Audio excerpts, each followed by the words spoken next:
There we go, test. All right. All right. So for anybody that doesn't know, Confluence is a buddy of mine I met online, okay? This is his intro, not mine. Enjoy.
Welcome to a new installment of the Confluence panel, where we are doing a semi-closed panel to begin with, courtesy of Brandon having super duper access to modern day debates, backlog, members only stuff. We're going over Rob Noerr versus Lonerbox, and as usual, I find myself in the perfect place to be the omni judge, liking both Rob Noerr and Lonerbox. So this is why I really wanted to react to this one.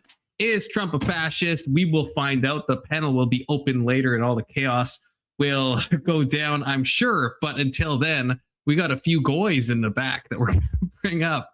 We have Brandon. We got Keelan. We got Big Soda. How you gents doing today? I'm top goy, by the way. Yeah, I was a little jealous. I was like, damn, I'm not top goy. Yeah, you're kind of like beta goy, if you think about it. Ooh, I'm Sigma goy. Sigma goy. I think Keelan's incel goy. I think so. Okay. And you know, that's fine. I think that's accurate. Yeah. Glad we have the hierarchy established now, okay? Just in case we start fighting mid-debate, you know, we know where we stand, okay? Hell yeah. So Brandon, you're I think going to be sharing your screen. Hopefully this all works out, and I will add the screen and we will go into it. Wait, did you watch this already? I have to know that. Have you pre-watched this? I skipped fuck opening statements. I skipped that bullshit. And I watched maybe 10 minutes of the back and forth, and then I turned it off. So I haven't watched much. Okay, based. Red pilled. Does anyone know? We all know Rob Noerr, I'm assuming, right? But does anyone know? Okay, you don't know Rob Noerr, Keelan? I don't know either of these people. I don't know half the people you guys fucking talk about. That's fair. Does anyone know, like, Brandon, did you know Lonerbox before this? I've heard of him. I don't know if I've ever watched a debate with him. I know he's like in the sort of DGG space and he's a liberal guy, but I really don't know much about him. He used to be. So a bit of this is irrelevant lore, but so like Destiny's like whole lawsuit that's happening right now, right? Mm-hmm. Like with like Pixie. Mm-hmm. Pixie was dating Lonerbox. Oh, brutal. So they are not on good terms anymore, but they used to be on good terms before that happened. Kind of irrelevant, but just kind of a fun fact, I guess. That's fucking wild. I bet that was awkward seeing Destiny at the event. Yeah, probably incredibly awkward. But so that's a bit of a backstory. I used to watch Lonerbox. I think he's like definitely super on the left, but he's someone on the left that I think does like a fair job of covering stuff. So I don't know if I've seen him in a debate. I would just like watch his like coverage of different stuff and his like little opinions on different things. Oh, we got Alex back. But yeah, so I like the guy. The problem is the more time you spend with Destiny, the more like spurgy you tend to get, which definitely happened with Loner, and that's why I kind of stopped watching him, unfortunately. But yeah, I've never seen him in a long form debate, I don't think.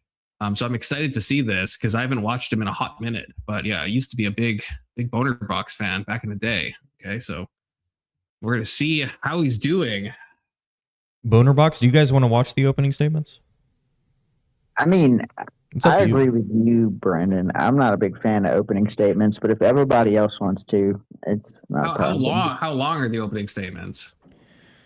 That's a good question. Because like if they're like omni long, then I kind of agree with Brandon. But if they're like pretty brief, then I would like to hear them. It looks like watch the opening statements so that we know what they're talking about. It looks like it's from about 9 minutes to 27 minutes. Okay, can we watch the opening? Can we watch the opening statements on like double speed? W, great suggestion. We'll meet in the middle. 1.5. Okay. Yeah, Lonerbox can talk pretty fast sometimes. Can we put it on like 8? Yeah, we'll do 3. Then we'll fucking do 5. You got the YouTube Premium. Yeah, we can go all the way up to 4. Wait, Brandon, is there another angle? I can't handle being seated behind a fucking Seahawks fan. Yeah, it'll move, I promise. Jersey, the back of his jersey just says fan. All right, we'll start at 1.5. If you guys need it faster, just let me know. All right. A little bit closer, a lot closer.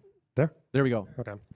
So when I was first asked to do this debate, my first thought was, I am a Scottish person being flown halfway across the world to tell a bunch of Americans, and sounds like mostly right-wingers, that their president is a fascist. Destiny in a wig. That sounds good. That sounds like there's nothing, like a European coming to America to tell. Brandon, is this as loud? Not to interrupt. Is this as loud as it can go on your end? Fascism is one of those. It is as far as YouTube goes. Is there a way to turn it up in my settings? Yeah, do you have like one of those like volume boosting things? I don't know if it's just me. It sounds quiet compared to us. Okay, I can. Let me know if this fixes anything. This is going to blow out my ears, but let me know. Words that is probably like one of the quickest conversation stoppers. No, it's the same. So don't blow out your ears for nothing. Thank God. Okay, I can just turn it up. But yeah, if we talk, I think it sounds louder. At least we sound louder than it does. Can you turn everyone on panel's volume down a bit? Oh, actually, that is a wow way to think in the fourth dimension, Keelan. I can do that. Except Alex. Yeah, wait, everyone talk. Testing, at the same time? test. Yes, at the same time. Hello. Testing, test. We have to keep talking. Real time Sometimes testing. I can't read words, Amateur and so I hour. just make them up. as I go. Alex is so quiet I can't even hear him. Okay. Okay. Now everyone, just Alex talk. I think I have you all balanced. Alex talk. He's so quiet. Alex is just so quiet. Speak up, dude. Alex said 100 times volume, and we still can't hear him. That's fine. Okay, I think we're good now. Hopefully. I think we should check. Yeah. Okay. We're good. Once Alex joins back, then I will. Can you hear me now? Just as well too. Yes. Oh, there we go. Thank you. Talk, Alex. Keep talking. Can you hear me now? Can you hear me now? Can you hear me now? What's good? How you doing? Hey, boy. Keep going. What you want, boo? Can't believe we can actually. Do you really need me to talk? Keep going. Okay. I mean, Yeah. come on. No, we're good. We're good now. We're good now. I want the Serbian national anthem. Yeah. Can you sing that for us real quick? Does he even know it? All right. How does this sound? And not many words really have that power. Pretty much ever since 1945, fascism's association with atrocities of World War II has basically made it a term that is universally inspiring revulsion. Today, fascist is all too often just used as a cheap swipe. Trump has been called a fascist by many people, including former allies and one or two current allies, but even I would concede that not everyone who calls him a fascist is doing it for the right reason. Every other academic work that you read about fascism includes the author's despair that the terms have been butchered, not least of all by Trump himself, who called Kamala Harris a fascist at least 4 times during his election campaign in 2024. But we forget that the images we mostly associate with fascism are from the end of the road. Hitler did not come to power promising World War II and the Holocaust, and Mussolini's famous doctrine of fascism didn't get outlined until 10 years after he was in power. If either of them had been fully upfront about what they wanted, they would have failed. My point is that fascism couldn't get as far as it did without appealing to a wide mass of very ordinary people. Although their electoral success is often overstated, the Nazis never won more than 37% of the vote in a fair and free election. Their growth was fast, and it captured people from all sides. It captured urban workers as well as a decent amount of bosses. It captured monarchists, disaffected liberals, religious people, atheists. It was very successful with farmers, and it did surprisingly well with women. And they did this in one of the most advanced countries on earth. And what I'm more interested in is not how fascism looked at the very end, but how it succeeded with all those people to begin with. Whether we like it or not, fascism was part of the modern world. It appealed to people who weren't all that different from us, and the more you learn about them, the more you can benefit from seeing their patterns of thought and behavior being repeated today, whether the people doing so are aware of it or not. Fascism needs to be rescued from bad usage, not abandoned because of it. And we definitely don't need to drop it just because it's complicated. I mean, look at the word liberal. We're in the United States, where I've been watching Fox News since I was a teenager. Liberal here seems to mean everything from an establishment, moderate, reach across the aisle Democrat, all the way over to socialists and communists. In Europe, when we say liberal, we mean people who promote laissez-faire capitalism. Liberal in Europe has mostly for the last 40 years meant like Margaret Thatcher and Ronald Reagan. Fascism is not that complicated. So, what is fascism? I'm going to define it as more of a political behavior. And for the purpose of the debate, I'm going to say that there are 3 main pillars that are essential to that kind of behavior. 1, authoritarian. Trump doesn't like elections. In 2012, when Obama got reelected in a landslide, he called for a revolution in his country. He said, quote, "We can't let this happen. We should march on Washington and stop this travesty. Our nation is totally divided." Even long after the race was called, he said, "Let's fight like hell and stop this great and disgusting justice." When he lost the Iowa caucus to Ted Cruz in 2016, he called it a steal and said that Cruz's results should be nullified. In 2016, he also warned that the results would be rigged, and even after he won, he denied Hillary's win in the popular vote, blaming it on illegal immigrants. In 2020, months before the election, he predicted, in all caps, millions of mail-in ballots will be printed by foreign countries and others. It will be the scandal of our times, printed by foreign countries.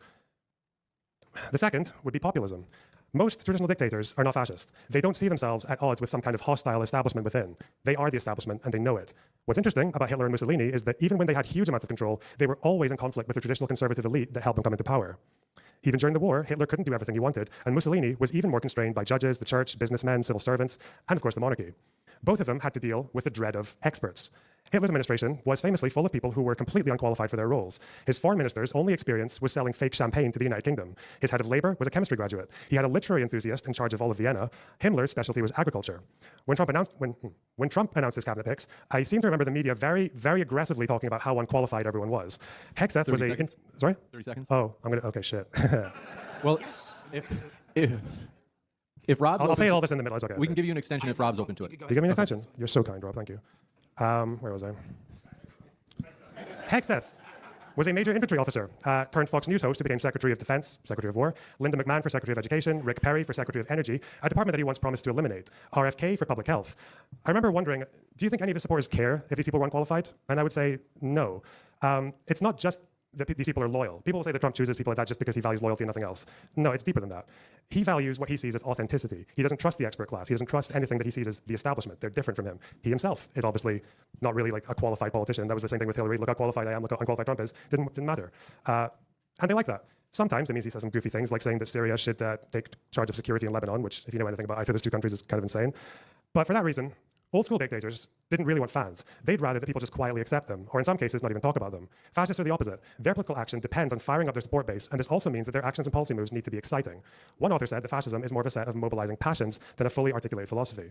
Hitler downplayed his anti-Semitism when he started gaining electoral success. In a very short space of time, he went from making anti-communism his priority to taking a radical stance against big businesses and even supporting a rail workers' strike in Berlin, and then back to murdering communists and purging his own party of the socialists of National Socialism. Trump doesn't really talk about banning Muslims anymore. He spoke about Haitians eating cats and dogs for about 2 days. Then it was Somalis. I guess he's probably a bit preoccupied with Iran right now. But I don't think anyone would disagree that Trump and his supporters see themselves as the authentic American people standing against a corrupt and out-of-touch establishment, Republicans and Democrats alike. Even when he's in power, I don't think people realize that when Trump does that, he's doing something that fascists have done all the way throughout. Even as dictators, fascists were at odds with the old conservative establishment, which remained a thorn in their side until the war. The third pillar is a revivalist nationalism. Fascism is often described as a kind of ultranationalism, and obviously nationalism will change a lot because every nation is different, it has a different story, they have different values. But for fascism, there's one very common theme. It's an obsession with national decline, humiliation, and victimhood. For Hitler, it was Versailles and the stab in the back myth. For Mussolini, it was the mutilated victory. For Trump, it's interesting because this national humiliation happened twice. When I first heard MAGA, I thought, okay, it sounds like he's talking about the 1950s. Maybe some of his supporters think 1850s. It was vague, but it was referring to some kind of ideal. In the 2024 campaign, MAGA just meant his last presidency. You can look back at the campaign. He just started talking about how great America was 5 or 6 years ago. So it's maybe a bit less spicy than the 1930s, but when Trump talks about America as a nation that isn't being taken seriously, when he places enormous tariffs on over 100 countries while holding up a board with a bunch of numbers that came from a formula that has nothing to do with tariffs and claiming that this is America reclaiming its dignity from Mozambique, then he's kind of doing a similar thing, just in its own way. Is Trump a fascist? Yeah. Thank you very much for that opening. Yeah, let's pause there. Thoughts on the opening? I will start. I think that's an incredibly weak opening. I didn't like that at all. I didn't really like... All I heard was just like Trump doesn't like elections, and the maybe the last point was the strongest about the Zerka coded palingenesis, ultranationalism stuff. But other than that, like populism plus not liking elections, I don't think that is enough to like meet even what John Zerka, a friend of the show, would say is like the fascistic minimum. So I don't know what definition of fascism we're using. If it's just like populism plus Trump said some stuff about the elections. Yeah, I think it was kind of vague. I missed the third pillar. He said authoritarianism, populism, and what was the third thing?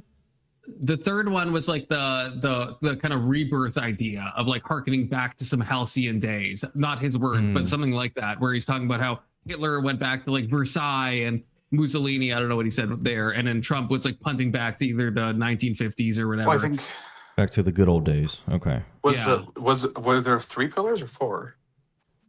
3, I think. Yeah. Because I think the strongest one is probably the ineptitude of the people who get hired.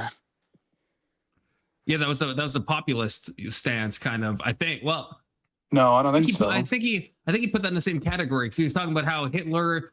He was talking about Hitler's people he appointed and saying they weren't really qualified, and he was talking about Trump's people and they're not really qualified. But Trump picked off of loyalty, I guess. So I don't know if Lonerbox separated those things, but I mean, what do you think Hitler picked for? I don't know. Probably loyalty, but I mean, you misunderstood.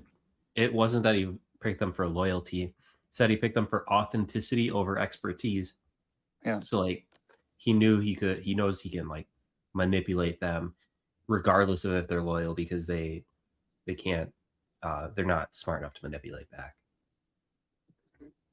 Well, I don't know if is it smart enough or they're just yeah, I guess I do think weak. I would definitely agree that they're weak-willed, probably, but like RFK is probably not somebody who's going to be easily manipulated out of any position he holds. You give him some conspiracy theories, and he's going to change his mind. Again, like that the vaccines are good. I don't see that. I do think it would have been nice if he would have laid out, because I think I agree with Confluence. I think it was kind of weak and a little bit vague. I mean, if I was doing this debate, I would either give a clear definition of what I think fascism is and not give pillars. But if I am going to do the pillars thing, I think I would make it such that, all right, these are the sorts of traits that we would look for if we're looking for fascism, and these sort of traits that we're looking for, they're going to be weighted. So even if like all three are met, they're not necessarily fascist, because maybe when you weigh the traits, it doesn't meet like a sufficient threshold to where I would consider them a fascist. Just make it very clear what that is, and then try to apply that criteria to Trump. I don't think he did like a very good job of doing something like that. Or maybe I just wasn't paying enough attention. I don't know. I'm thinking like let's say we could say the same stuff about like some Democrat president. Let's say the same stuff did happen with Obama, but all of Obama's policy decisions were the same. But let's say Obama said some strange comments on Twitter about the election or in press briefings, and Obama also chose according to like his preferences and who he thought he could manipulate or whatever. And he was also punting back to some halcyon days. Would we then call Obama a fascist? I don't think anyone would. Yes. Like fascism is much more than just those things. It's not like Right. all those Would things. you agree that those Fascism things is insane? Would you agree that those things are necessary to enable it in the first place? Yeah, but those are like that's like saying like you need water for human life. It's like that's one of the things it's like saying you need also water need to like have a 60 other things, right? Like you need water to have like a dam, or to have what do they call those, water wheels, right? Right, but it's the water wheel is useless without the water. If Obama was anti-election, he absolutely would have been called a fascist during his presidency. But he wouldn't. First of all, Trump is not anti-election. At least what Lonerr presented. I'm just looking at the opening. I mean, Lonerr didn't even go to like J6 or anything like that. He just like talked about it's just quotes that I wasn't even sure about, like the Obama stuff. But in an opener, you're supposed to kind of lay out your position. I just think if we had the same quotes from someone else, we wouldn't be like, that guy is a fascist based on those quotes. Like that's not enough for me. If I'm erasing Trump, do you want him just to spend the entire opening making quotes? Like any quote he gives you, you're going to find another quote that kind of counters it, right? No, I don't want quotes. I want him to lay out some like scholastic, I guess, definition of fascism, or like some building on what he thinks fascism is. But we didn't even get a good definition of fascism here. Whenever people do that, everyone else just disagrees. Well, yeah, but that's fine. But to make a more limp-wristed view of like position, it's just a pointless thing. I need you guys to keep yapping. I need 2 minutes. I'll be right back. I'm sorry. All right, that's okay. Like a lot of things, you kind of just tend to know it when you see it.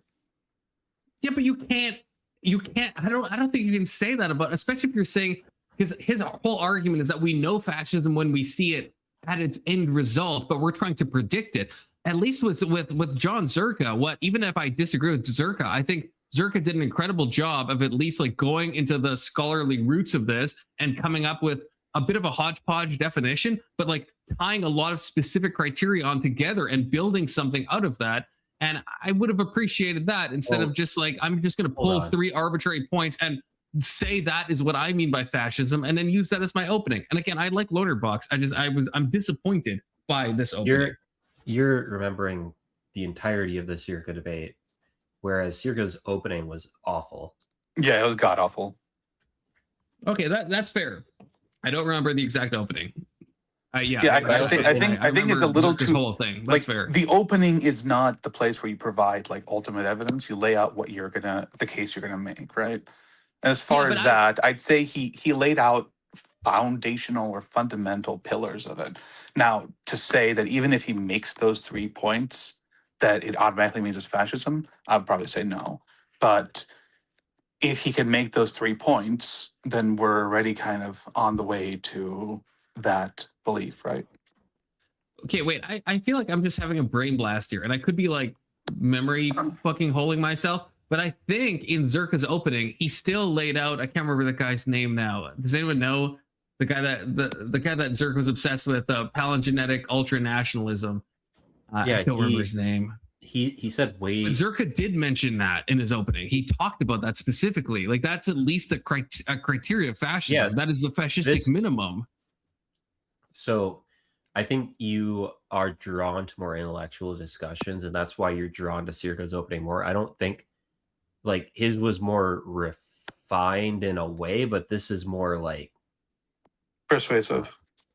Yeah, like I don't want to hear a vibes based definition of fascism.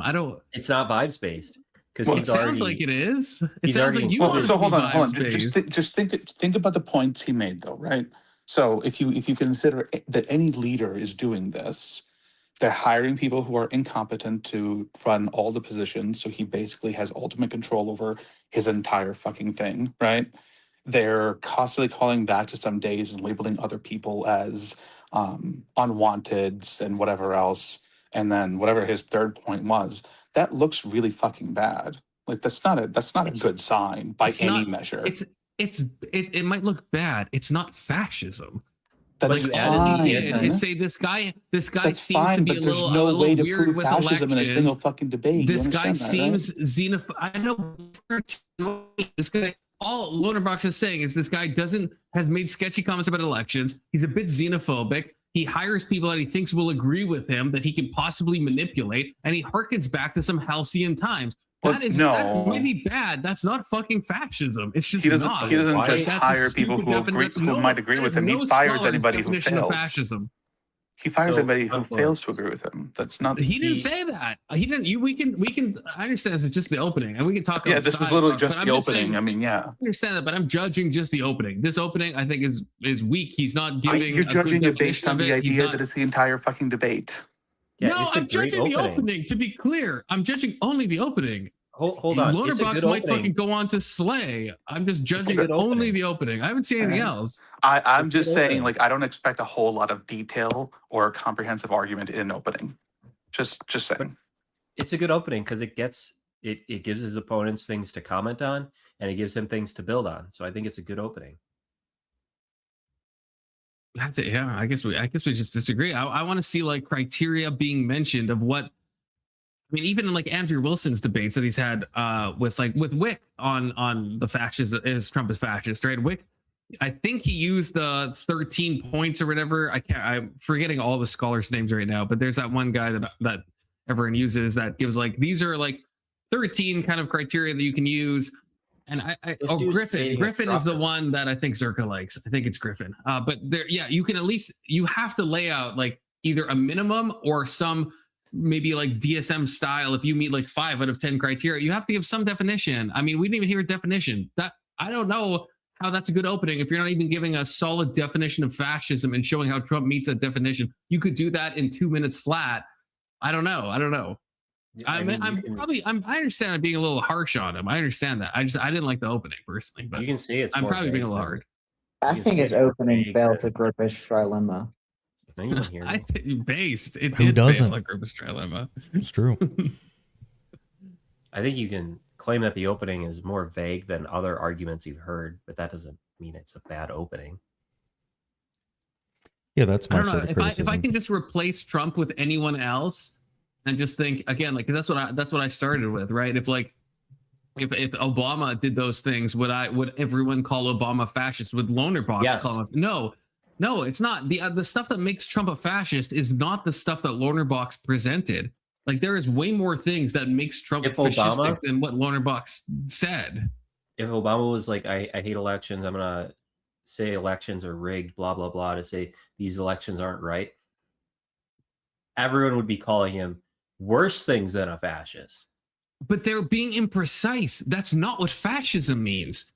That's not what any scholar thinks fascism I'm commenting means. on the example you gave. And I know. I'm saying that's the only example we're not you're talking allowed to about if base it people on would now. call him. No, If that's we're limited to Lonerbox's that opening, example. is that people can rightly call him a word that they don't know the definition of. That's fine, but that's not what. If people called Obama that for those reasons, that's not what fascism. They're just using it as like a slur at that point. That's not what fascism means, right? You So I can't guess just say this here's guy's the question: populist what could and you he's a bit what could you xenophobic. say that would be a factual like statement more than what he's stated so far? Because my guess would be since he's debating with Rob, he's probably going to stick to factual shit only because that would probably be his weak points. I feel like I think Rob, I don't know how this is going to go at all. I don't know either, yeah. I think he's giving Rob so much room for Rob to like rip his fucking balls off on this because he's not giving any specifics and he's giving so many like outs on this, and he's making things so vague. And I think if you're going up against Rob Noerr, I feel like you should like know better. I guess I don't know. Maybe he's hiding the ball for the. Maybe He's hiding the ball for the back and forth. You know. Yeah, he might be. Again, I am just judging the opening. Okay, Yeah. I'm just judging the opening.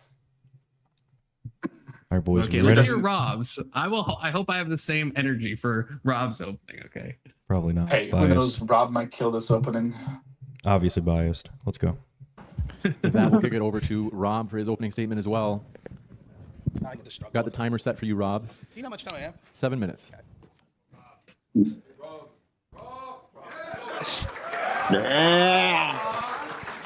Well, the audience definitely likes Rob.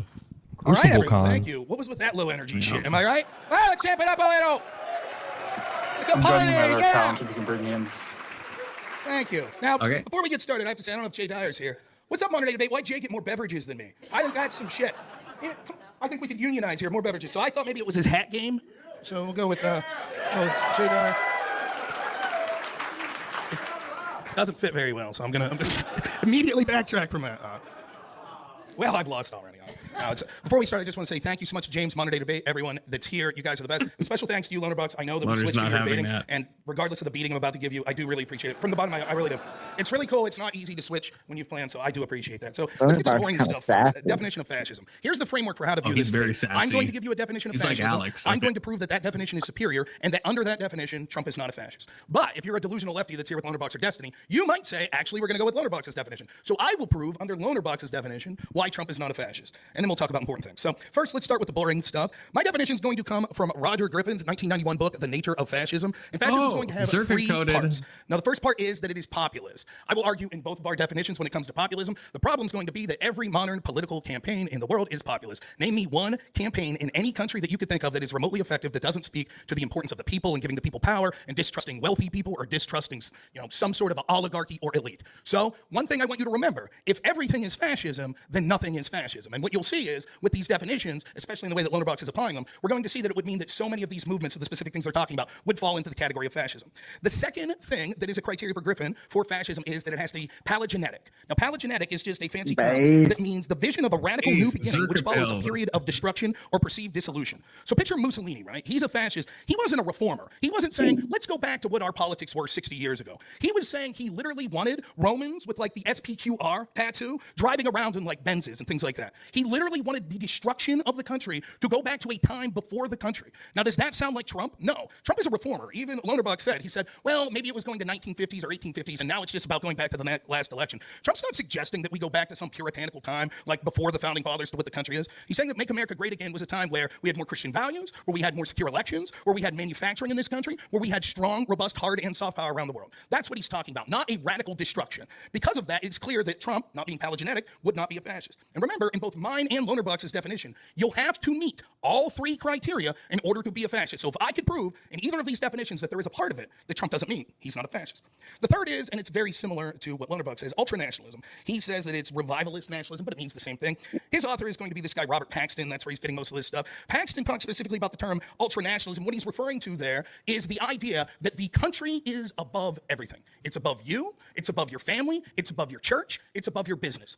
Does that sound like Donald Trump? Does Donald Trump sound like a guy that's doing things like demanding compulsory military service, demanding compulsory civic service, regulating industry, which is one of the first things that Mussolini did, because he saw as these industries are profiting themselves and not for the national good. So he starts to put this corporatist mindset where they're nationalizing these industries in order to have these regulations. Now, if I asked you, geez, ultranationalism, part of that is regulating our economy and having strict regulations on businesses. Is there one person in this room that say, yeah, that sounds like Trump, pro-regulation? Trump is one of the most anti-regulatory presidents in my lifetime. In fact, because of the justices he appointed and him arguing in front of the court or his team, we got rid of Chevron deference, which was allowing the executive agencies to actually create law to have these burdensome regulations on business for the national good.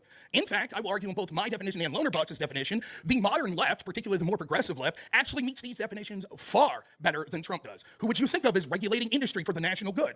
Who would you think of talking about populism and the fact that there's systemic racism, all the systems are racist? Who does that sound like to you? And palingenetic, who wants to return to a world that was sort of pre-race and give the land back to Native Americans and things of that? Who denigrates our foundational documents more than the modern left? But if you don't believe that and you want to go with Lonerbox's definition, there's a lot of similarities. Basically, the big difference is that instead of palingenetic, Lonerbox says that, well, authoritarianism. Okay, authoritarianism. Water. Very good, right? That's not part of the debate. I just need a drink. Anyways, authoritarianism. What's more, what is the threshold for that? All governments are authoritarian. Was it authoritarian when I was told that I couldn't go to my place of business, but big box stores could stay open because of COVID? When we couldn't go to church, was that authoritarian? Was it authoritarian when Republican and Democrat administrations alike pushed the Patriot Act and took away our Fourth Amendment rights? Was it authoritarian when the Biden administration actually pressured social media groups to censor people? Was that authoritarian? Is it authoritarian when they tell us that we can't have bump stocks or assault weapons? All of these things could fit a definition of authoritarian, and much like the word fascist, what you'll see is authoritarianism is this catch-all phrase that's used predominantly by the left to denigrate people on the right for things they don't like. But boy, oh boy, do they love authority when they get to exercise it. 30 seconds. Populists, we talked about. Ultranationalism, we talked about. The last thing is this debate is boring. Let me be straight up, and both Lonerbox and I are bullshitting you, right? The truth is, Lonerbox used this term before he did all this research, and I used terms like this before I did this research. Ask yourself this. If you think at the end of the day that the term fascism is ambiguous, ask yourself this. Why is he using this term? Why do people like him use the term? And you want to know why? Let me read you a little post here from our friend Lonerbox. This is from July 14th, 2024. Without the benefit of hindsight, at what point in the Weimar Republic would it have been morally acceptable to assassinate Hitler? That's 24 hours after Trump was shot at Butler. These people use these terms because they want to justify people like Tyler Robinson that killed Charlie Kirk writing on a bullet, catch this bullet fascism. That's what I'm here to argue, that shit needs to stop because they're using this term because it's loaded to weaponize people to use violence against people like us. All right, let's hear the Glaze confluence. Let's hear the Glaze. I mean, okay, y'all are gonna think I'm so biased, but I'm not. I have watched 1,000 times more, literally, probably actually literally 1,000 times more Lonerbox than fucking Rob Noerr. But yeah, that was a killer opening. That was a great opening. I want to hear Brandon's take. What did he think about that opening? I'm saying my piece, and then Brandon can cuck me. Okay, I'm saying he actually gave real scholarly definitions of fascism, challenged Lonerbox to address those. He responded to Lonerbox's allegations in real time. Now, the last thing that I think he lost me at the end with the Charlie Kirk stuff and all that, and the kind of the pulling up Lonerbox's tweets. I think that's a bit emotive, but whatever. But yeah, I think that was actually, I think that was a killer opening. Not biased, by the way. Actually, unironically not biased. No, that probably was a better opening. He gave his view of what he's taking fascism to be, and he's taking, I guess, Griffin's view, whoever that guy is. He kind of laid it out: populism, paleogenetics, ultranationalism. I think once he started to get into like the nitty gritty of those specific things, it got a little vague, at least for me. And then he tried to, I guess, attack his definition a little bit with authoritarianism. And one thing that it kind of struck me is he either said something like every government is authoritarian, and he did. Yeah, I don't. That just sounds like a now. It sounds like we're using words super loosely there, because I don't think, generally speaking, we want to say like every government is authoritarian. But I mean, for the most part, it was a good opening. I'll give him that. I think it was only good in that it like pleaded to the audience for attention. Most of it was like, so he obviously knows what fascism is, like the scholarly definitions, and he even pointed to this other Lonerbox guy knowing what it was from the scholarly definitions as well. And the thing that gets me is he's like, this definition, this part of the definition, Trump's not that. He doesn't go into any specifics on how Trump isn't something. He's just like, Trump's not that. And he just pleads to the audience. And then at the end, he goes for an attack instead of tightening up his argument. I think he could have done a better job. Soda? Alex? Soda? Okay. I guess if I'm removing all bias and I'm just, I guess, explaining this as simply as I can, I feel like he gained more ground and Lonerbox conceded more ground. And I guess what I mean is it'll be harder for Lonerbox to then, I guess, build more foundation on what he was saying. And so I feel like if I'm just looking at simply, I think Rob gained more ground and just comparing the openings. Alex, any thoughts? Yeah, I think probably the biggest thing that struck me was the point about deregulation. I don't know why, but it just seems like, yeah, that's probably the most key component there is Trump doesn't want regulation. That struck me too. He tied that to ultra nationalism, I think. Yeah. Basically, the businesses aren't supporting the country, so fuck the businesses. Which, I mean, Trump doesn't care that much about the country as much as his business, so he's not going to do that, right? Yeah. Do you guys think? I mean, this is all semantic word game stuff, but do you guys think that like regulating businesses for the national good, whatever the fuck that means, do you think that's like a necessary condition for fascism?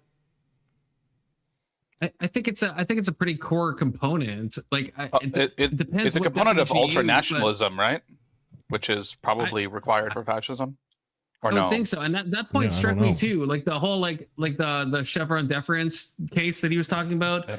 And yeah, I feel like Trump, if anything, like what I don't like about Trump, well, one of the many things I don't like about Trump is, yeah, he's going in the opposite direction of like gutting all of these government things in a way that I think is going to be disastrous.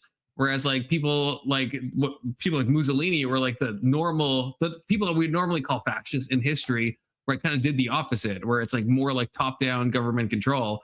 And Trump is kind of like loosening stuff to the point, and probably in a selfish way, probably what Alex is talking about, where he just cares about himself and his business and stuff. That's a more compelling argument than that he's trying to do some fascistic takeover or whatever. I don't know. Like, yeah, I don't really see that.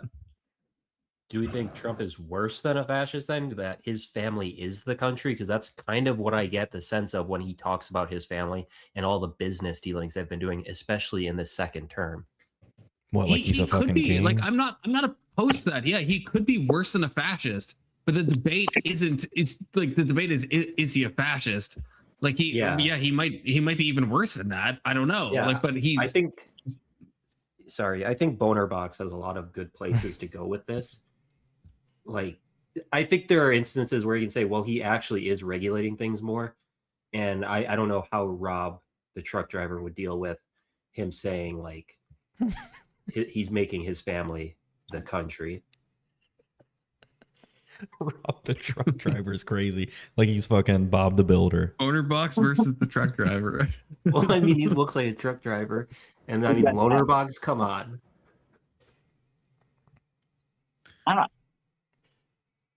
I don't know. To answer Brandon's question, I don't know if necessarily regulation would be a requirement, because it's kind of like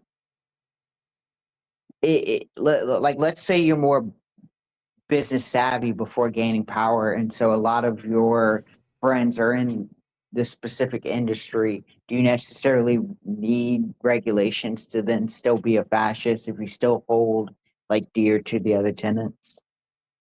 Right. That's what I'm thinking. I think at least with something like fascism, I don't know if there are like, maybe there are, maybe I haven't thought about it enough, but to me, it just sounds like there are like these sort of tendencies or traits that we typically associate with it. And once somebody meets like a threshold, we call them a fascist. I'm not sure if there is like you have to have at least this one thing to be a fascist. If you don't have that thing, you're not a fascist. I'm not sure if I would use the word that way, and I'm not sure if that's how most people would use the word. I could be wrong. I don't know. Well, okay, so I know. So okay, Paxton. So that is the name. That's the guy who has like the multiple criteria. That's like when Vosh debated. I can't remember who he fucking debated on this. Vosh is like a big Paxton guy where he's like pulling up like the 13 criteria or whatever and seeing if you meet enough of these. But then Griffin is the one that Zerka was talking about, where there is the fascistic minimum where you have to have the paleogenetic ultra nationalism. So it depends on which branch you go on. I mean, so what a dictionary definition would do, or what most people would think of, I'm not sure. But from a scholarly point of view, it seems to be divided from what I know. That there is like all these criteria that might make you a fascist, and you can do like a BuzzFeed style quiz and determine if you're how fascist you are or whatever. But then the other stance is there is an actual minimum, and if you don't meet that minimum, then you're not a fascist, and that would be Griffin's stance. Because Griffin, I read this because we went through this with Zerka, where it's like, yeah, he has what he calls the fascistic minimum, where you have to have the paleogenesis and you have to have the ultranationalism. If you don't meet that, then you're just not a fascist. And so. But I guess that's why I wanted Loner to maybe commit to one of those things, and maybe they'll do that in Cross. But because those two things are incredibly different. I think from like the Paxton point of view of like, I think that's probably a stronger argument. If you like look at all of the criteria, you could maybe look at each one and say, hey, Trump might meet this one, and he definitely meets this one. He doesn't meet this one. And I think you could build a case in that way to where there's like so many criteria that, yeah, you can call him a fascist. From the fascistic minimum, I don't know if we get there. But I don't know what, Lonerr, he's the one that's making the affirmative claim. So like I wish he kind of laid out more precisely what specific things Trump would have to meet to be called a fascist. Because otherwise it does just seem like a kind of a slur. You're just calling, oh, we don't like this guy, and he seems a little like authoritarian for our liking under some weird definition. So we're going to call him a fascist. Yeah, I think I agree with all that. I wish, because the burn's on Lonerbox, he needs to give his view of what a fascist is more clearly. If there's a criteria, give the criteria. If there's some sort of like cluster of traits that once weighed, somebody becomes a fascist, he needs to be more clear about that, especially when the burden's on you and you're debating Rob Noerr, who's probably going to pick that apart. So it's also kind of why I guess you would need a strong opening statement to kind of set the groundwork, so that way you're not trying to figure out that groundwork in the debate. You actually have something you can keep appealing back to. That's probably something good that Circa did, is the fact that he established goals or points that he is trying to argue towards. So he knows the direction he needs to keep bringing the debate toward. So that way it doesn't obscure into vagueness. Right. And each of those points you can debate that. Like I'm pretty sure even Griffin doesn't go as far as to say that Trump meets these definitions, but at least when John Zerga is talking about this, he has specific stuff he can go back to, and he can like pin you down and say, well, does Trump meet the paleogenetic part? And you can talk about MAGA, and you can like go into those. And like there's specific thresholds that if you concede ground on that, then you've met the fascistic minimum. But without like having groundwork, I'm wondering if this whole debate is going to be like shaky, because if unless Lonerr, again, this is just the openings, maybe Lonerr is going to commit to a specific thing. But if it's just like, well, Trump did this thing and this feels authoritarian to me, and then Rob's like, well, but COVID lockdowns, and now we're just like, it's just a fucking. Yep. Wow, the left and the right both can be authoritarian. Wow, who knew? It's just, that's like fucking nonsense. Yeah. True. See, showing that Democrats and Republicans are fascists benefits me greatly. Not fascist, authoritarian. Not fascist, to be clear. Are you a Mussolini they're guy? not fascist. Well, I guess they follow the argument and go down the path like, oh, both parties are fascist, then yeah, I'd be like, of course, the U.S. is a fascist country. I know you want that to be true, Keelan, but an easy win for Lonerbox would be to compare the similarities, like concede the fact that Democrats have been using like fascistic tendencies and fascism, but then try and compare Trump's policies to Democrat policies, and then try and catch them both being, using fascistic tendencies, and then you automatically get the win in the debate.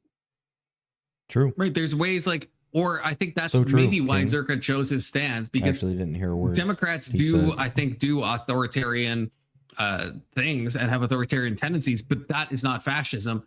I think that's why John Zerka chose his specific thing about the paleogenesis, because that is something that I can't even think of an example where Democrats do that. They're progressives. No. Definitionally, they don't want that. They don't want to go back in time. They're not punting back to some halcyon days. They're trying to move forward. They think the past sucks, and they might be right about that. But yeah, so that's at least something that would at least apply only to someone like a Mussolini who wants to punt back to some Roman days, or to Hitler, where he wants to talk about, how Germany used to be an oppression empire and whatever the fuck, Yeah, it's just, it's categorically different than how the left sees the world. So at least that makes sense. And I get why, I get why someone would choose to use Griffin's definition.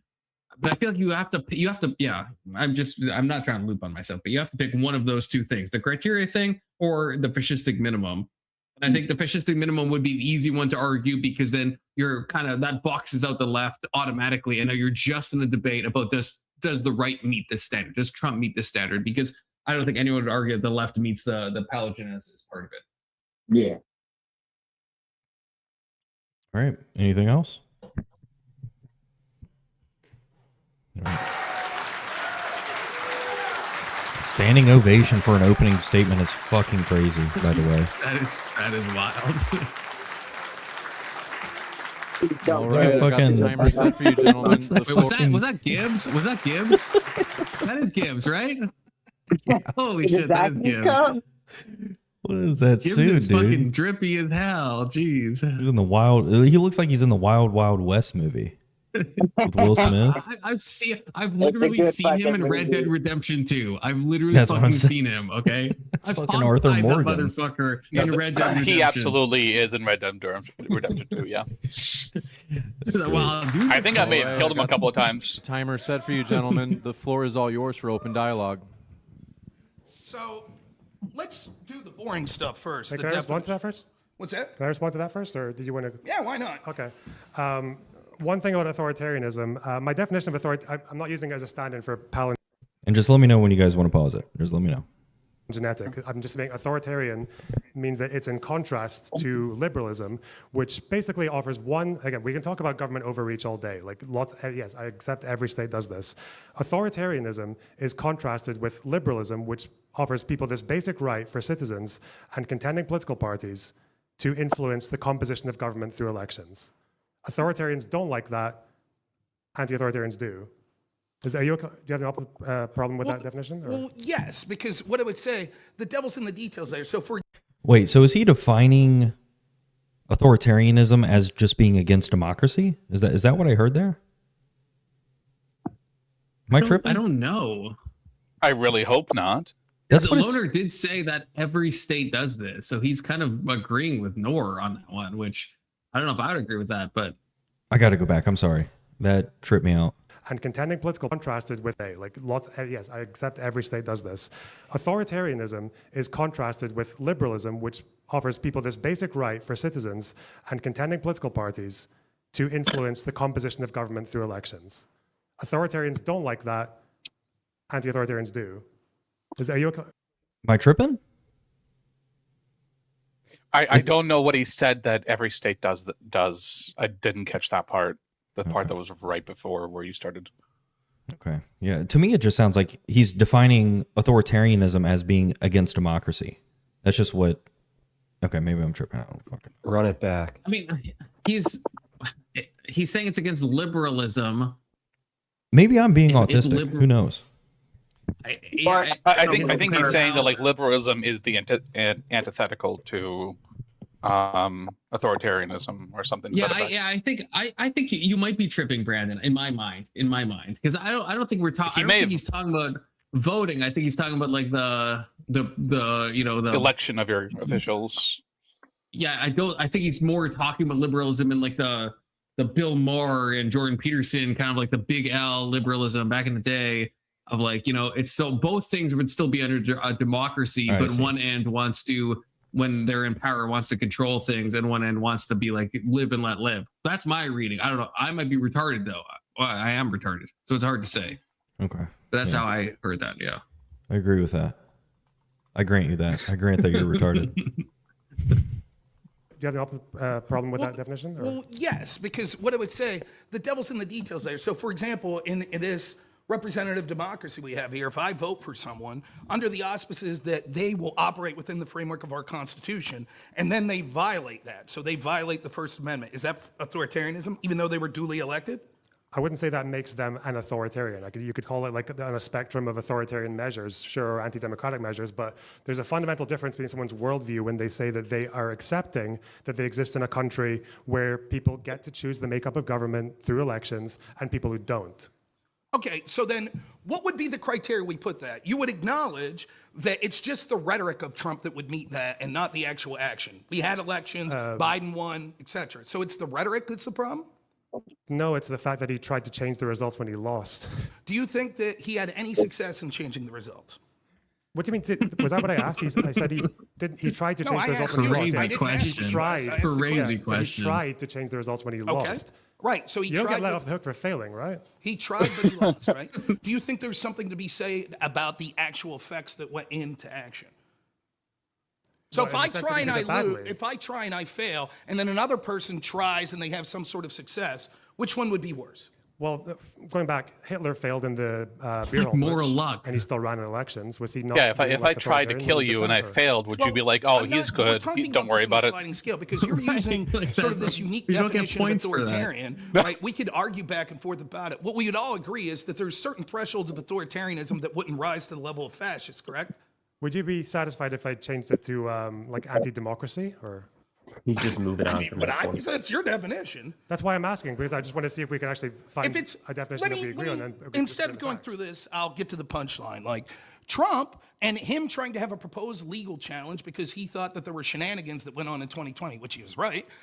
Him having a proposed stalling strategy to have alternate electors, which would have caused stalling, which would have then led the courts to look at this stuff, isn't trying to overthrow the country. However, the Obama administration, working at the behest of Hillary Clinton, actually taking disinformation sourced by Russians in order to spy on Trump's campaign and presidency, sourced by Russians, paid for by Hillary Clinton, under the auspices of Trump was colluding with Russians, when the FBI and the Obama administration knew that it was Hillary's team that was colluding with Russians. How is that not Lonerbox a fucking accepting the layout. results of democracy? I'm just going to go back to Holy the first shit. thing that you said. Trump did not just offer a legal challenge, and he did not just say we want to stall for. Eastman said 10 days, I think. Trump was saying to certify the proper slates, i.e., the fake ones for 7 states that he had produced. And what would have been the result? I don't know what the result would have been. It would have Because went to America's the never been in court. that situation. It would have went to the court. How we do you have know been in that? that situation. Has that ever happened before? Has a vice president ever 1960 just Hawaii. taken? No. Yes. In Hawaii, Yes. 2 alternative slates. No, Were not they the both certified by Hawaii the state or thing. not? No, No. only the Republican slate was. And yet the Democrats put forth a slate because they said we want to stall because there'll be a recount. For those of you who don't know, here's what happens. There's certain time frames that you have to meet, right? So it's like you have to have your electors in by a certain time frame. So I think it was 1960 Hawaii. What's going on is they knew there was going to be a recount. So the Republicans were the official slate of electors that the governor signed. They send that slate, which is what we're told you're supposed to do. The Democrats were worried that the recount would go their way, but there wouldn't be any recourse because these slates wouldn't be there. There would only be one slate there. So they proposed an alternate slate, which eventually was accepted. But at the time of the sending of the slate of electors, we saw that actually there was a Democrat slate that was sent that was not signed by the governor. That's not Do you think that's true. the same? First of all, I'm not actually even sure that's true, given the legitimacy of the That's state. not of the true at slates, all. Because again, these didn't come from a party; they came from Trump and his own guys. Trump also produced a slate for a state that he didn't even claim to have won the popular vote in, which was New Mexico. Trump's, once more, what was going on? I'm not sure of the specifics of New Mexico. What I'll say is this. What was going on was that he wanted these legal challenges saw. Some of the legal challenges actually ended up being successful, at least temporarily. For example, in Pennsylvania, the Superior Court of Pennsylvania ruled that mail-in ballots were illegal. Now, the Supreme Court, which I believe is a 5-2 Democrat court, actually overturned that later. But the whole point was, once the game's over, it's over. So Trump's trying to be like, we have this election that is massively changed, where we have millions more voting than we ever had, millions using this system that we never had. The Western, by the way, what's mail-in voting like in Scotland? I don't know. I don't engage in it. How about the rest of Europe? I don't know. They don't really like it. I wonder why. Because Oh my everybody God. knows it's less secure. Pause for a to challenge second. elections? Pause for a second. I know I said I stopped watching Lonerbox because I thought he was too spurgy, but he has to be way more spurgy. I agree. What Rob the fuck is he Noerr- doing? He's being like, Rob Noerr yeah. is like I have heard Lonerbox. I have literally heard I know. him talk about the Hawaii slate. I've heard him talk about all these things, and he's just like kind of being like me, could just like he could fucking be almost everything Rob said. Lonerbox could be fucking cooking him. And I've heard He should be Lonerbox cooking talk him. about all this stuff. It's all he I doesn't know know. this stuff. He knows this. I don't know what's happening right now. I don't know He what's is. happening. He's I don't know if it's just too much for him or he's scared or I don't know. He used to get out of his own ass though. He's Think it could be a dropping a confidence lot thing. of balls. Rob Think has Yeah. he's Rob God. talking with confidence. That's why he opened his phone. I think he was trying to look something up. Well, But- Rob I has feel the like it's gift of not the in gab. his- He has to address something he's fucking saying. He's just letting him talk. I mean, rhetorically, it looks bad, even if Rob is saying like some probably false things. But holy fuck, you can't just just let him. I'm keep not talking. sure anything he said there was true. Yeah, and my thing is like, again, like I've seen Lonerbox talk at all these points, so I know he knows this. So it's like, it's one thing if he's like stun locked and Rob's just presenting new information, but I know. Hold on. I've So seen there Lonerbox is- talk about all there these is- points. In There is lucid something that detail. happens, okay? There is something that happens. Everyone, like when you're debating someone and somebody says something with like such conviction that they know it's true, it leaves you wondering whether you misunderstood something, Yeah. and it makes No, you these feel are the like- need to like check it out. Like These are before like you the- talk, these are because you like- don't want These to. are like baseline J6 false electorate schemes. I understand it's baseline. I'm just saying. I think he's bro is Like- literally from Scotland. I wonder what the timing of when he came in, and I feel like he's jet lagged. He very well might be. Or maybe I don't know. I don't know if Lonerbox has been like in front of a lot of people. Maybe he's just like, I mean, there's like real world anxiety. Well, yeah. where it's like you're in front of like a bunch of people. You know, you're like live. Maybe it's that. It's just this Talking is like on camera is one thing I versus- know in a normal case, Loner has addressed all of these things with robust details, and for some reason, just letting Rob fucking steamroll him right now and barely saying anything. I don't know.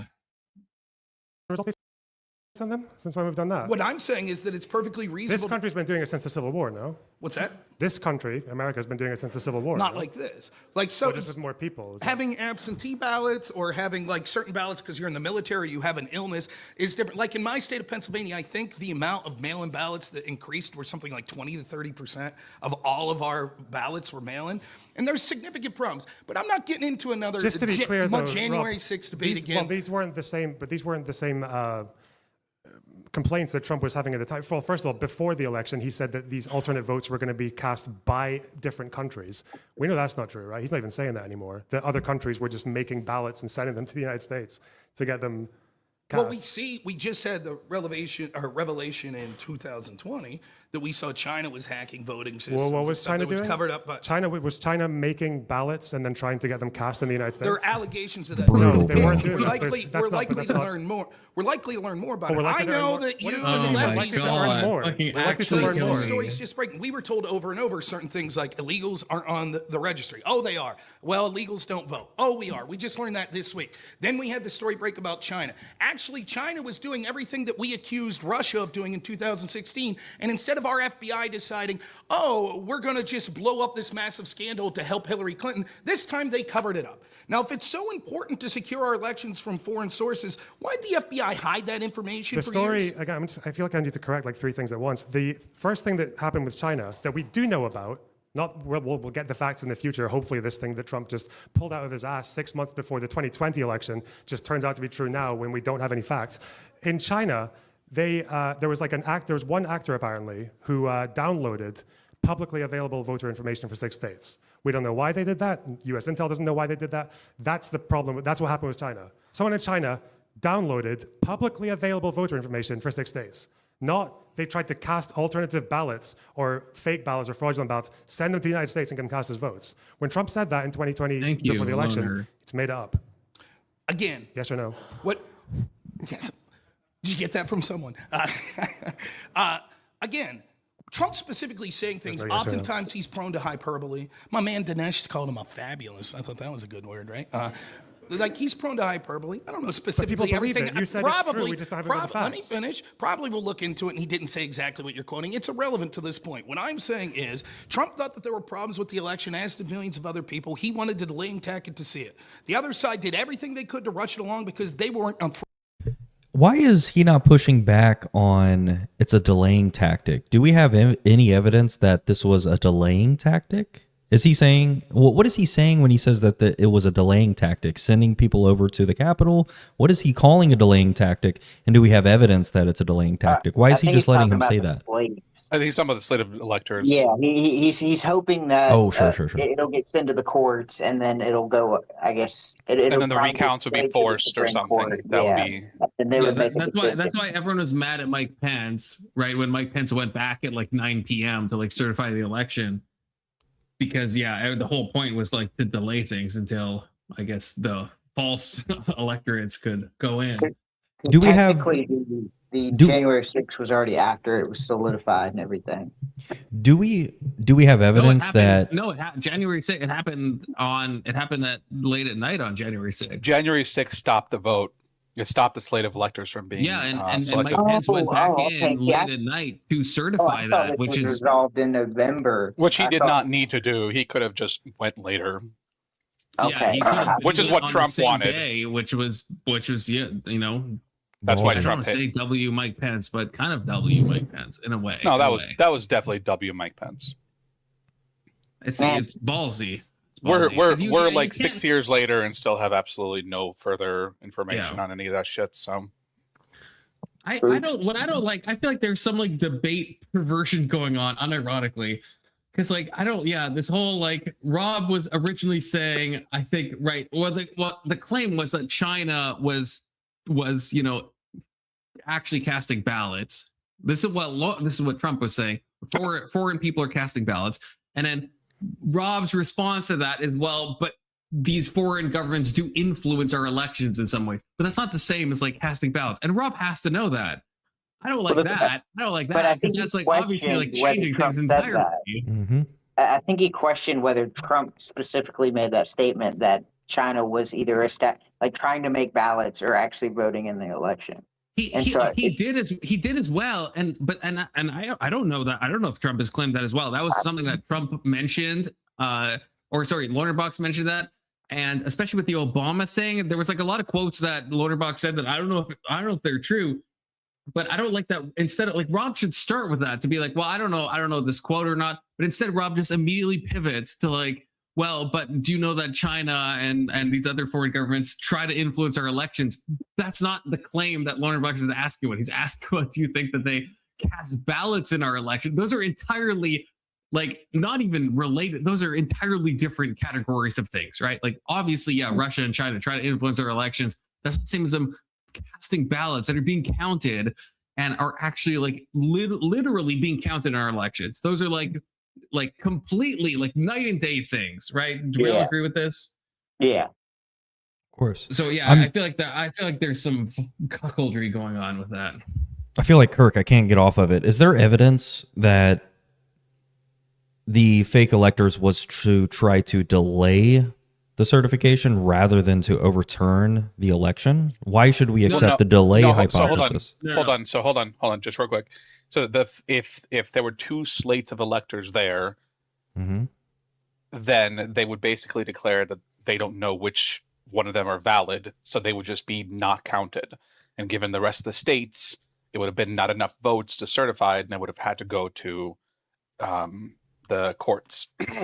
Each state Supreme that Court in and of itself would be a delay, and then at that point, the courts would decide if it's Trump or Biden. Now, would that result in a turnover? Would that result in Trump getting the election instead?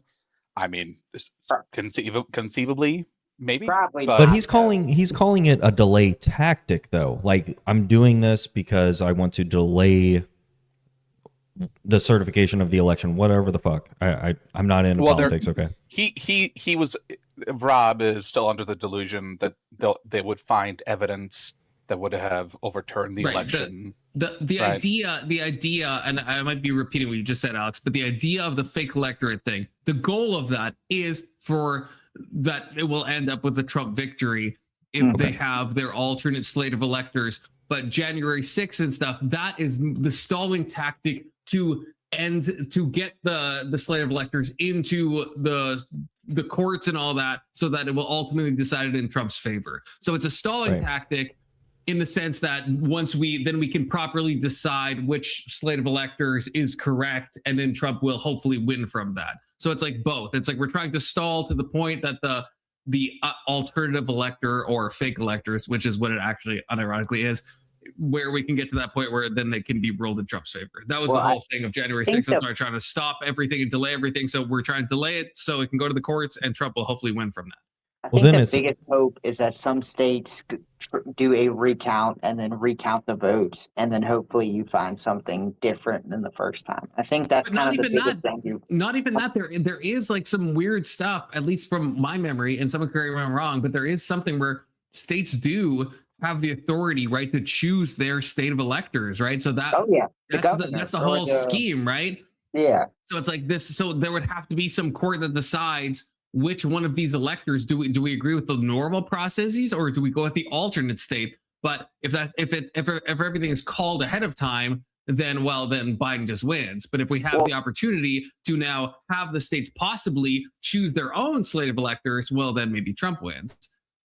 Yes. But then I think about it. I'm not sure if this is like horrible. I don't know how much the court can overrule governors. Like I mean, because then we start getting into the checks and balances. Like I think if I'm not mistaken, and I could be wrong, I think the only authority the courts would have would be to like administer a recount, and then it would still be up to the governor to decide the actual state of electors. Yes, and so my knowledge, this would not, even if it was stalled, even it wouldn't work anyway. This again, I think everyone, well, the majority of people is correct that this is a fringe legal theory that would have absolutely been shut down even if it was delayed. So Trump's goal was to stall it and hopefully win in the courts and have the alternate slate of electors be the correct electors, and then each state would have, instead of what the people actually voted for, there'd be an alternate slate which would cast their ballots. It's a stupid theory. I don't think it would work anyway, but that was Trump's tactic, was to stall it long enough that it would hopefully go to the courts, and then the courts would somehow, in Trump's perfect world, decide that, yeah, we do accept all these alternate slates. And the only example that conservatives can point to is Hawaii, which is an entirely different fucking case anyway, and is like a stupid stare decisis to punt to. But if you think about it, it's Hawaii. The only reason why the Hawaii stuff was like ultimately resolved is because we had one candidate step down. Like if we didn't have one candidate step down, and it actually went through the full legal process of, I guess, them them certifying one side, and then I guess the appeal process that would have to come after that, like resolve. I believe by that time, if I'm not mistaken, it was Nixon stepped down, and then JFK took it. No, that'd be before Nixon. The Republican side stepped down, and that's how JFK ultimately ended up winning. Well, to me, it sounds like to call it a delay tactic is to it's like to rhetorically soften it. That's not the goal. The goal isn't to delay it. It's to overturn the election. I don't know why you would phrase it that way. Yeah, the method was to delay, to overturn, to delay. Right. And with the hopes, but yeah, the goal 100% is to overturn. I don't even know. I don't even think the most mega person would refute that. You're hoping for something. Yeah, it's a shot in the dark, and I kind of agree with Les Chief. I mean, it is, yeah, like again, it's the fringest of legal theories. It is, yeah, it is. I think it probably is kind of a bit fraudulent. Probably, I mean. The fringes is what happened to Trump in the 34 count felony case. At least this has an example of it being done before. With what, Hawaii? Hawaii is an entirely Hawaii is an entirely different example. Like not, Hawaii was certified by the governor for both ones, and they were in a holding pattern until Hawaii had a chance to finish the recount. Otherwise, the Republican one was going to be the one anyways. Correct. The same way that that the governors of these states would have certified or did certify their electors. They certified their electors, but they didn't certify the electors Trump sent. Yes. But Hawaii did certify both. Oh, see, I didn't know that. Yeah, the governor had decided that they'd have two slates there waiting for the recount to be finished. Okay, okay, that's new information to me. I did not know that. Yeah, it's like the Hawaii thing is an every time people thing. bring that up, I want to fucking kill them. I swear to God, every time people bring that up. Whoa, yeah, same. Whoa. In Sorry. Minecraft. Especially if their name is Yeah. Definitely in Minecraft. And their What did name you is say Killing. about me, Brandon? I didn't say it. Well, Alex said he wanted to kill you in In fact, Minecraft. it's now like, I guess the president would be like that you can't send alternate electors. Like that's what kind of the courts decided, that it would be Yeah. like the first elector sent would be certified, and then the other electors would no longer be like, I guess, accepted upon Yeah. arrival. Oh.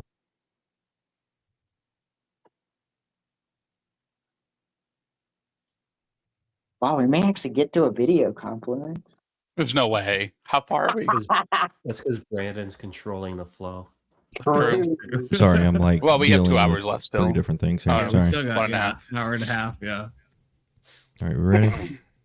Yep. Afraid that it was a lie. They were afraid it was the truth. But it's interesting. You said something there that I want to address. I noticed that you didn't talk about anything about what the Democrats and the Obama administration did, not accepting the results of the 2016 election. In fact, a YouGov poll in 2018, that was 2 years after that election, said that nearly 2/3 of Democrats believed that Russians manipulated votes in order to swing the election for Trump. This is because of the rhetoric of Hillary Clinton, who was still saying in 2018 that the election was stolen from her by Russians.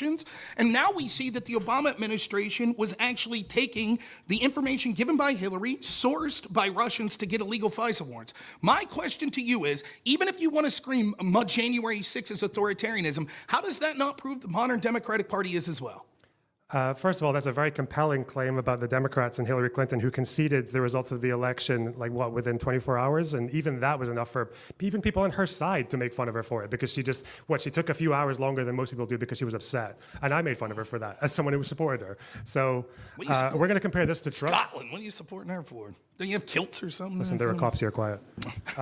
Listen, that's a really compelling claim about the Democrats. The topic of the debate is whether or not Trump is a fascist. If you want to lay down a whole premise for why you think actually the Democrats are the real fascists, which would be really fascinating, we can do that another time.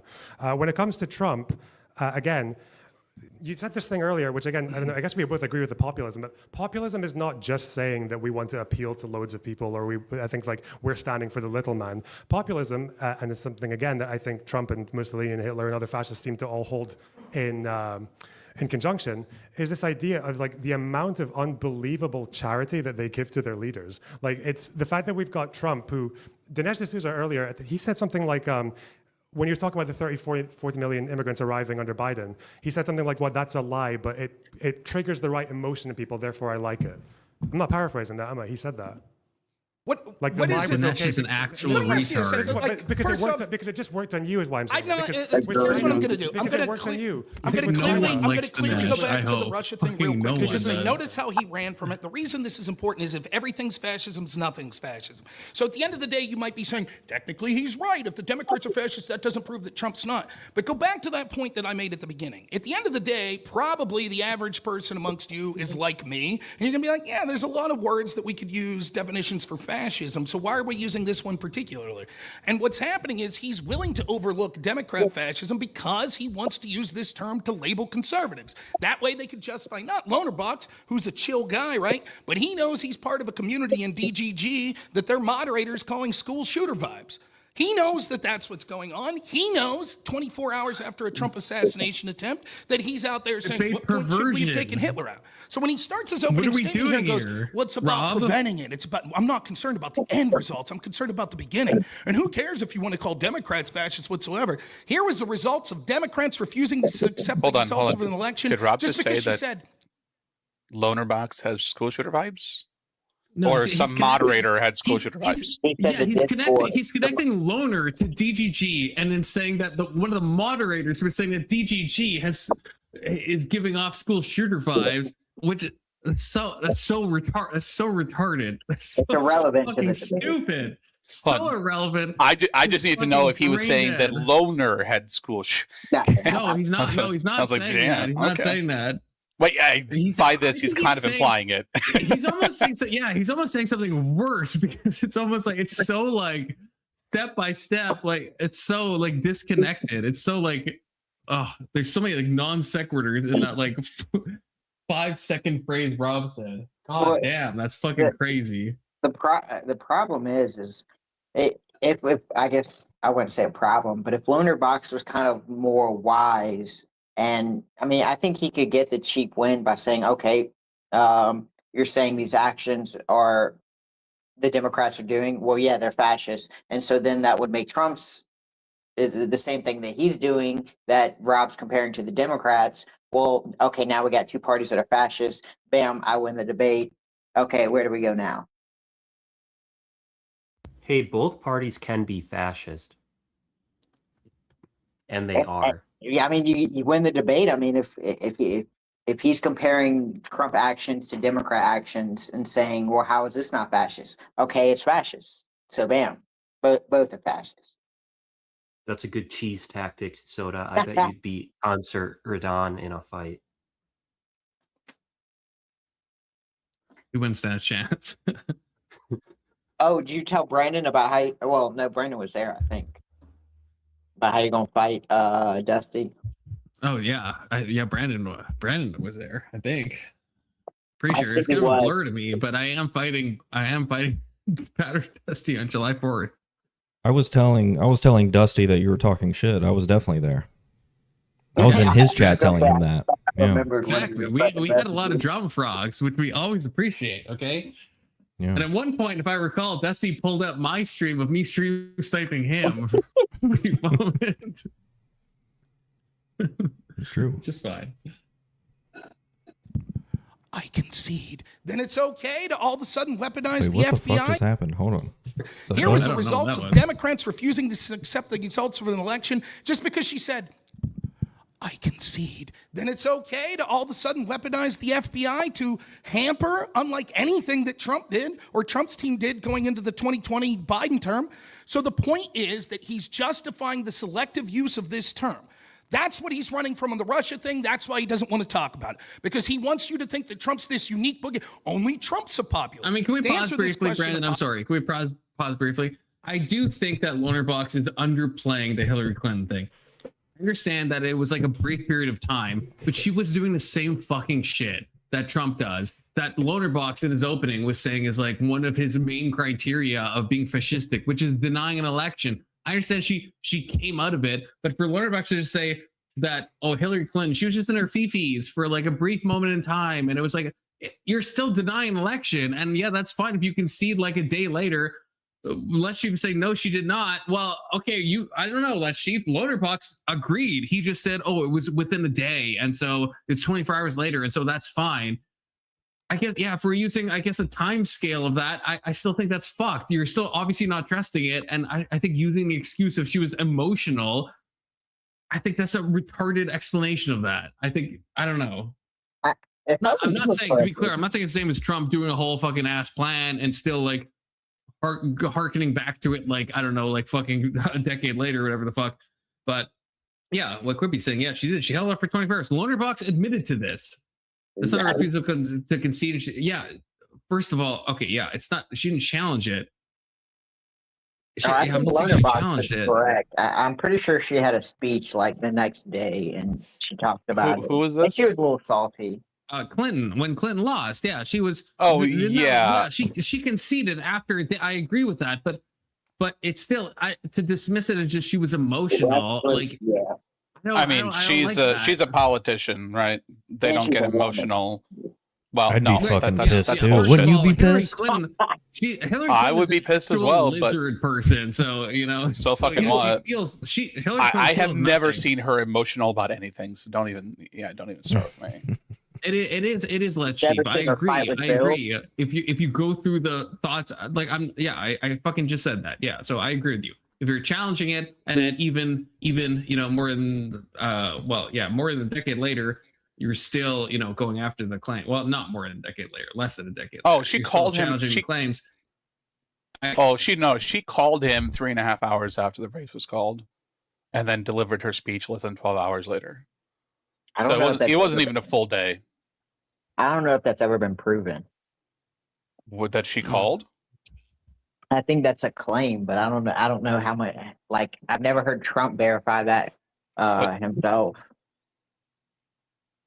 Because it's kind of like, okay, I'm not saying that she didn't call him, but I'm saying you don't know what pertained to that phone call. You don't know, like, if she was still salty, if she even brought up the fact that she lost the election, or like denied losing the election. It could have just been. No, that was a public thing that happened. Was it? Yes. Like the phone call and everything. Oh, I don't know about the like phone what call. she talked about, and I guess what the phone call was pertaining to. I'm hitting the fucking blinker. I don't know about the phone call. I'm saying that like the next day she was Yeah. she was. No, like, I know that. I remember the press conference and everything. Okay. The phone call, wait. So what are you about. saying? Oh yeah, I don't know. I don't know anything about the phone call. Yeah, but I do remember the post or no, the interview, not interview, but like press conference. Yeah, I guess. Yeah. So I guess I'm just saying. I think that if we trust elections, that should be a binary thing. If we're saying that we trust elections, we trust the results of Hit the elections. blinker, boys. So I just don't like.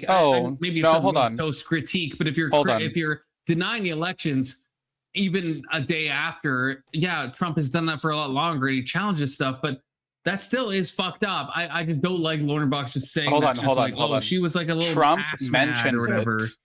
Okay. Trump took the stage in New York at 2:50 a.m. and he confirmed that he got a call from Hillary Clinton and she congratulated us. Somebody has ChatGPT.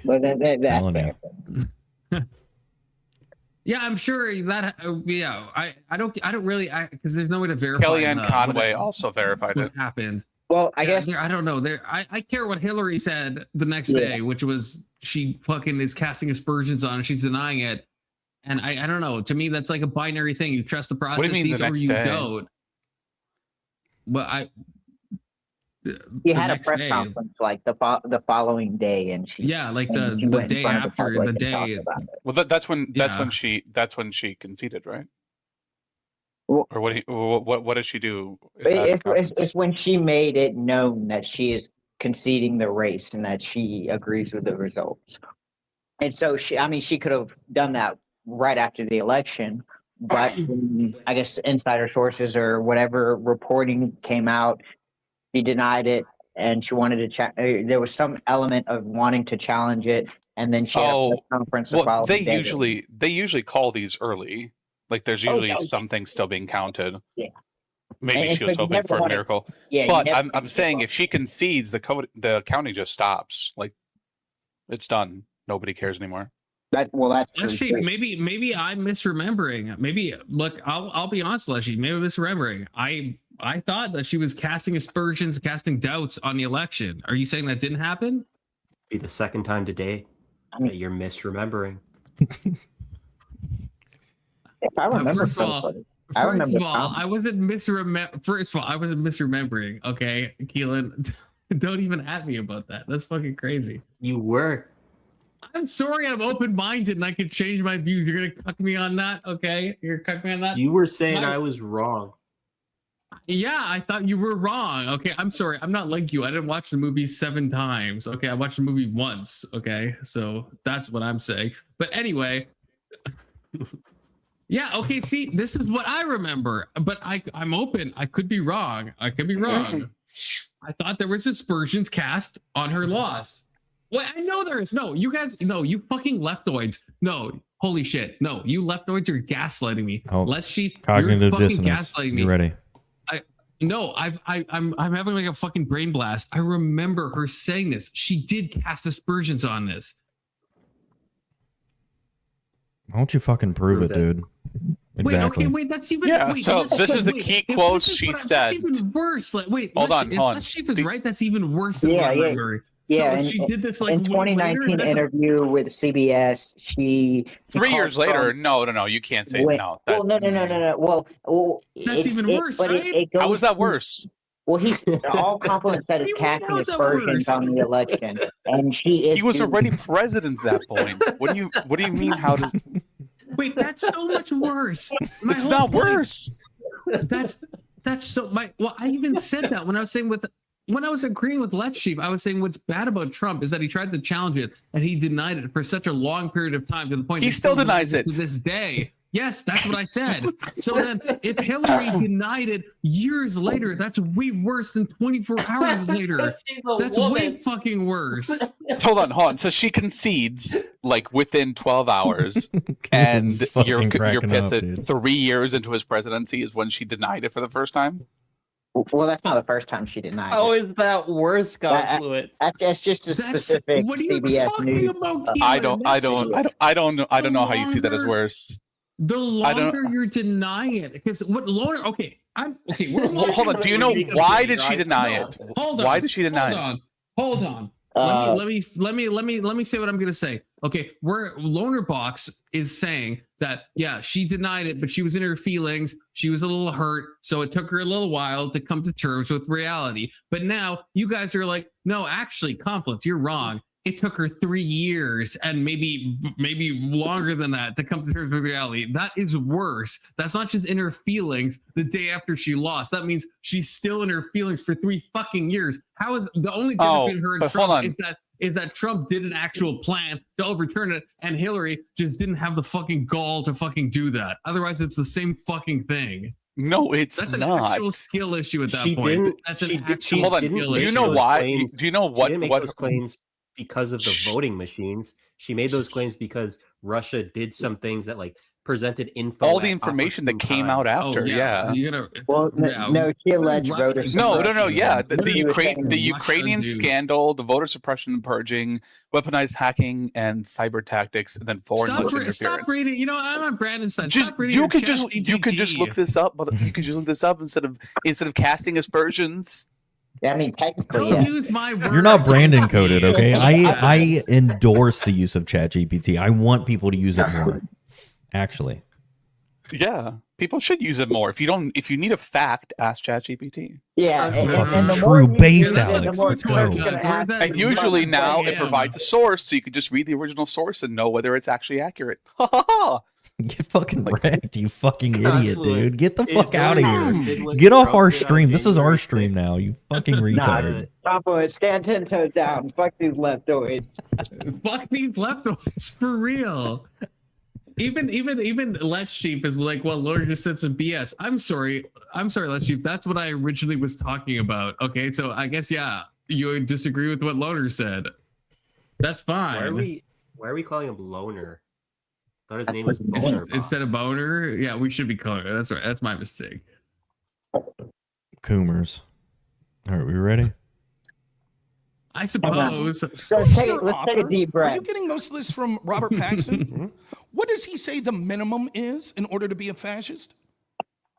Does he say there's a minimum? He rejects a minimum specifically. In other words, would Paxton say that a government could be all of the 3 things you outlined and still not be fascist? Well, just to be clear, Paxton does think Trump is a fascist. It doesn't matter if he thinks or not. The question was, if he rejects a minimum, is it possible to do all the 3 things that you've outlined? Well, he rejects a minimum, but so am I. Yes or no? Well, he rejects a minimum, but so am I. I'm not saying that you can meet one of these pillars and still be a fascist. So can you answer that you could meet all 3 and not be fascist? You could meet all 3. I don't know who would meet all 3 and not be a fascist. No. But if there's no minimum, that means you could be a populist. You could be authoritarian. But that's not what he means by no. Is that what he means by no minimum? Yes, he means that there is literally. He specifically how rejects do you know that? this. Because the 3 pillars thing, I was doing that for the purpose of the debate. I'm summarizing what I've read from Paxton. He doesn't say there are 3 pillars and there's no minimum.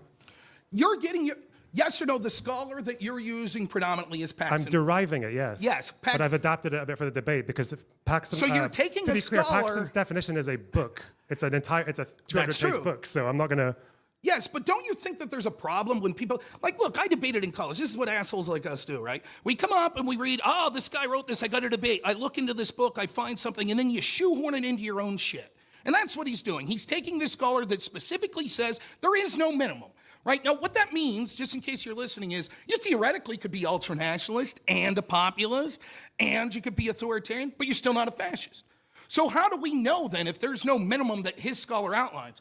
Converse that to my definition that gives a specific minimum. It must be paleogenetic, it must be populist, and it must be ultranationalist. So what he wants you to believe is that we should just accept on his word. But my feeling is, even though James, our moderator who's running things on time, sounds very fascist to me, right?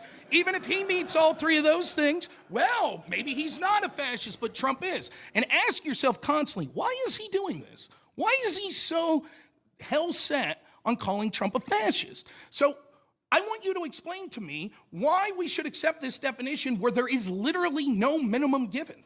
What's the threshold before when you personally choose to call someone a fascist?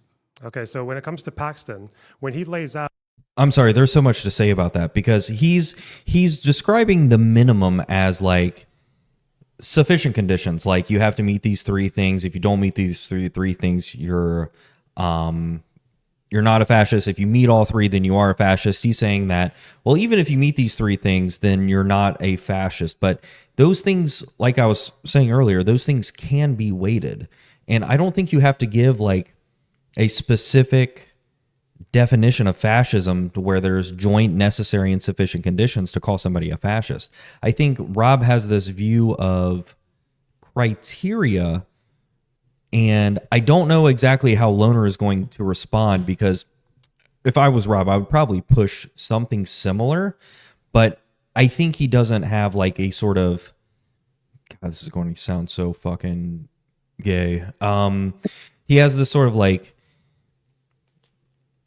I don't know how to put it. He has a very narrow view of what it means for a definition to apply to something, I guess. Gay. Yeah, see, you're I told you. Brandon, that does sound super gay.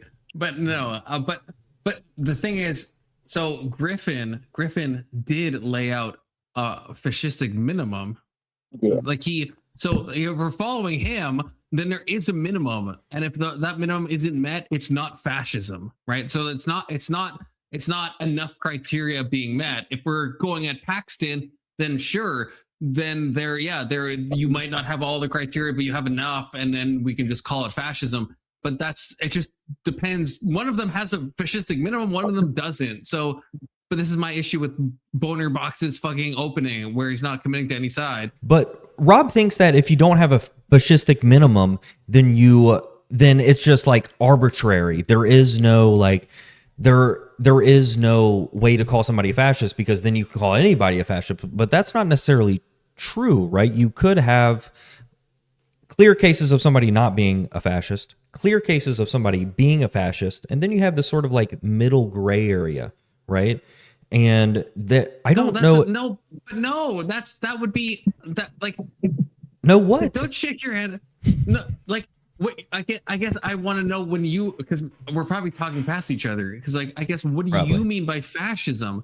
Because like if we're talking in a strict sense, then it depends what scholar we're using. Then if Griffin's criteria isn't met, if it's not apologetic ultra nationalism, it is not fascism. It could be bad, as I think Keelan pointed out, or maybe Alex, I'm not sure now. It could be worse than fascism, but it's not fascism.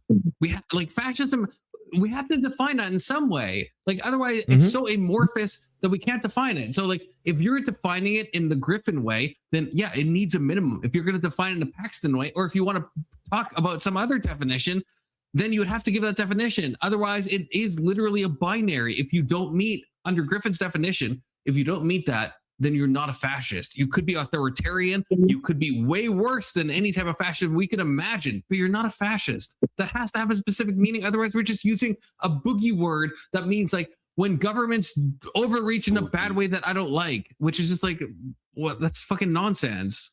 You get what I'm saying? Think so, but I don't know. I actually don't know if we're disagreeing.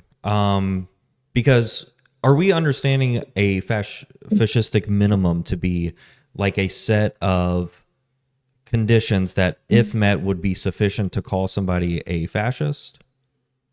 Or are we throwing in like necessary conditions too? Relevant chat. Yes, under Paxton's view, there is a checklist of stuff, and it's kind of a DSM type criteria. But under Griffin's definition, there's a fascistic minimum, and so it just depends what we're talking about, I guess.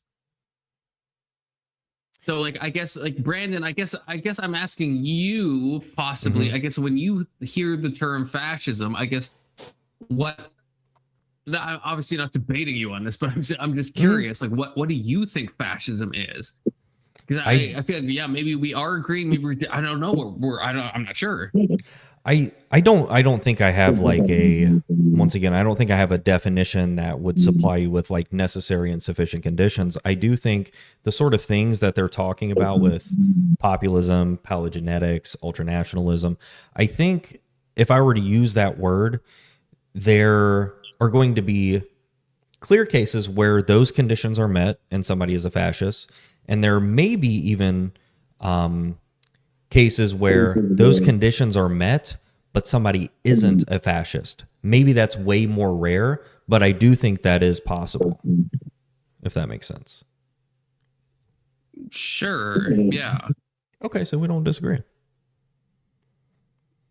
Because I feel like Rob is looking at it. If somebody meets 2 of the 3, but they don't meet the 3rd one, then you can't call them a fascist. Or if they meet all 3, he's having an issue with my view that it is possible to meet all 3, but that isn't sufficient such that you would call them a fascist. I think he's having an issue with that. Okay. So tell me if I'm retarded. Okay, so if we're looking at Griffin, so like that's why it's called the fascistic minimum. It's the minimum. I mean, there's a reason that Griffin used that fucking term, right? The fascistic minimum. It doesn't mean you're a fascist, but the baseline level before we can even talk about fascism, at least my understanding, right? It has to be paleogenetic ultra nationalism. If you don't meet that, you're not a fascist. If you do meet that, it doesn't mean you're a fascist. It means now we have to go through some extra steps to determine if you are a fascist or not.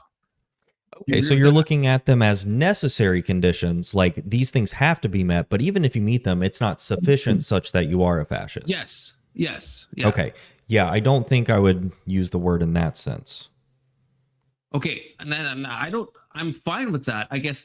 But this is my thing. I'm saying that's how, because if we're defining fascism, I think we would have to look at some scholar. I mean, we don't have to, but otherwise, I think we're just like kind of vibing it out. I'm saying that's how my understanding of Griffin. That's how he's defining it. I'm not like I'm fine if Lonerbox started this debate talking about Paxton and gave what Skip here is talking about the 14 points of fascism. I'm fine with that too. I'll engage with that, but like. Yeah, that's under Griffin's. That is the minimum, and so all of what you just said about the sufficient and all that stuff. Yeah, that is Griffin's thing. I'm not like 10 toes down on Griffin's definition. I'm not 10 toes down on anything. My personal confidence beliefs. I think fascism is a retarded label that we literally can only give post hoc. It's only something that we can attribute after the fact. Which I know Loner said this. I understand he like preempted the criticism and he's trying to guess this, but this is what all scholars do. They say these empires, we'd all agree they were fascistic, and now we're trying to look at like what kind of is a threshold thing that is going to lead to something like this, and it's all guesswork. So what are the common traits? Yeah. So I think it's to call anyone in like the modern era that hasn't done some like insane shit a fascist, I think is just fucking stupid, in my opinion. I don't like any of this personally. That's like my true opinion. I don't like any of it. I think the problem is like there's people who still debate that like who was it, that like Hitler was a socialist, not a fascist. Like I don't even looking at things historically, people are still going to disagree based on what they want it to be. So I don't know if you can even say that you can look back and decide based solely on that. Like what other countries besides or I guess besides Mussolini besides Mussolini does everyone agree is fascistic? I don't know. That's the problem. I don't know. The fascist stuff comes from Italy, right? Like that's where we get the word from. And so like Mussolini like stand that, and then had that other guy that I can't remember his name like write the whole book on fascism and all this stuff. Yeah. And now in our current era, we're trying to like figure out like I don't think it has much utility. Like again, that's why like I think I truly think the word fascism is a nonsense word right now. Like you can apply it to Italy because it made sense. People that own the word fascism, it makes sense. For us to look back now and like decide who is fascism or who has the roots of fascism, I don't think I don't think it makes sense. Spain was fascist. And I think you kind of have Skip to. Though. Skip is just like, just because you don't like facts doesn't mean it's a fallacy. Yeah. First of all, not all Griffin doesn't agree with Paxton's definition, and it's not facts. We're talking about definitions, Skip. Right. Okay, we're talking about the definition. There's no fact in a definition. We're talking about how you define something. How do you define fascism? There's no facts in that. I don't even know. I can't even address that fucking chat message. Do you think it's poorly defined? Yeah, that's my whole point. Like it's not like you can have your special definition. So Paxton has his, Griffin has his, other scholars have theirs, but it's not like the colloquial definition. Every scholar's gonna have a slightly different definition of fascism. I don't think it has much utility for anyone to be like, well, this is what we think fascism is, and then try to kind of almost like prejudge what president or what leader is going to be fascist in the future. I don't know if that's like just hold helpful. on. It is actual self-ID. Let's Sheep is probably trying to make fun of me. I'm assuming just because Let's Sheep, it actually is self-ID. I have Just to ask who them. calls himself a fascist is actually what is fascism. Otherwise, we can't fucking say it. Okay, Skip agrees with all. Okay, Skip agrees.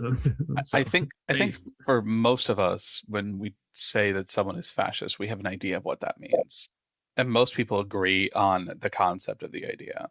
The difference is whether we believe that the person meets that criteria. So but there's no word that can be perfectly defined. I'm sorry, there just isn't. So now we have Alex. We have a vibe of fascism. It's truly we have a vibe of everything. Yeah, but that's the way you want to look at it. We have a vibe of everything. No, we don't. No. What is democracy? It's a vibe. Okay. Oh, good. We went to the same place. Okay, good. Goated. Yeah. So with democracy, I can give a more precise definition than any of these fucks can give of fascism. Because there's one key thing that distinguishes it, right? Give the definition. I fucking knew this guy was a fake vibes enthusiast. I knew it. Fuck. I love vibes. You're hating on it right now. Yeah, I love vibes. I understand being a bit anti-vibe right now, but I fucking love vibes. Okay, but just in a precise definition, and democracy can be picked apart, right? Like there's multiple definitions, sure, but there is something you can say that is more robust than fascism, right? Do it.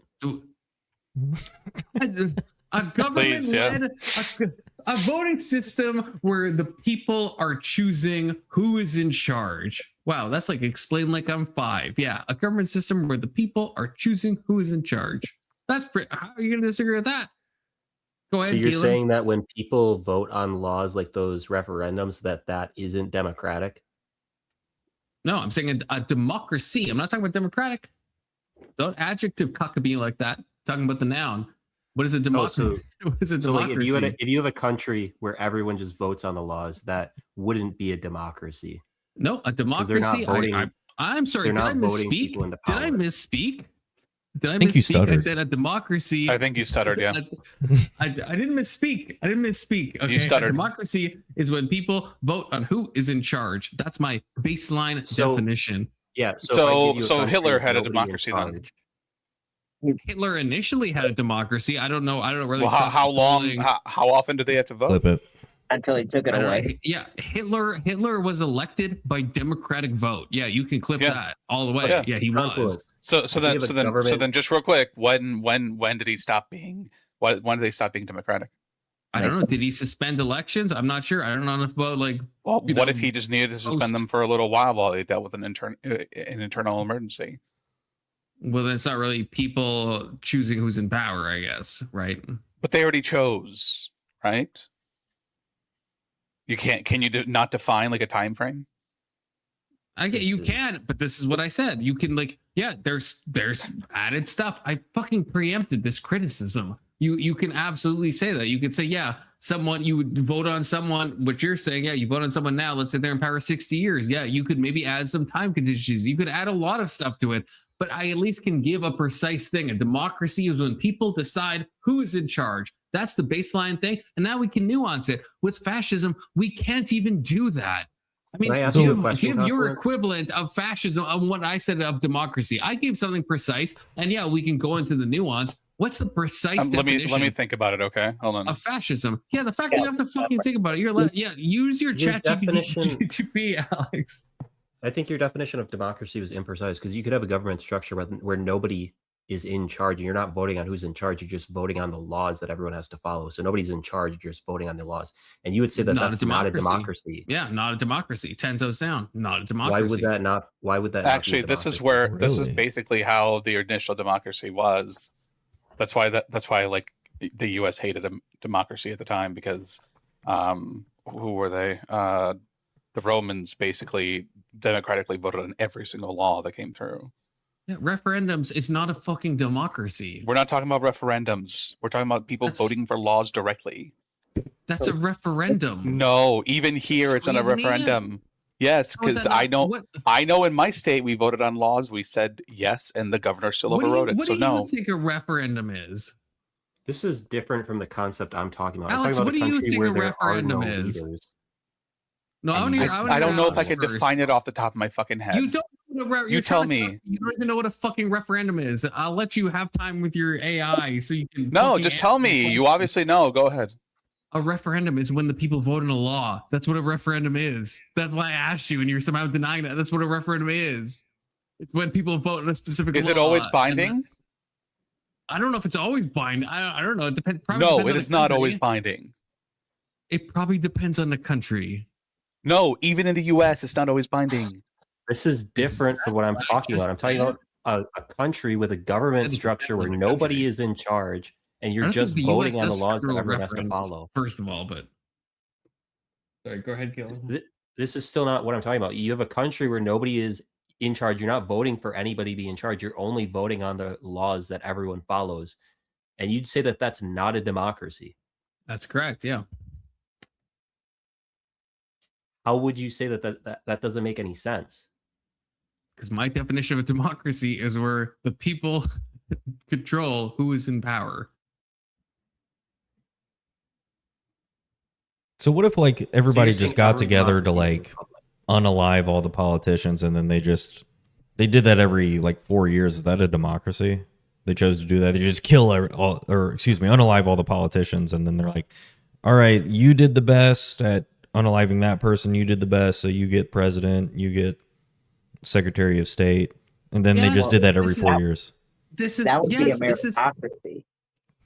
no. If they voted on it, true. if the people voted on No, this no voting. and decide, They just go in and start unaliving people, and then they choose right on the spot Oh. who's going to be what. Yeah, well, that's meritocracy. then that is a meritocracy. Yeah. Then yeah, that's not yeah.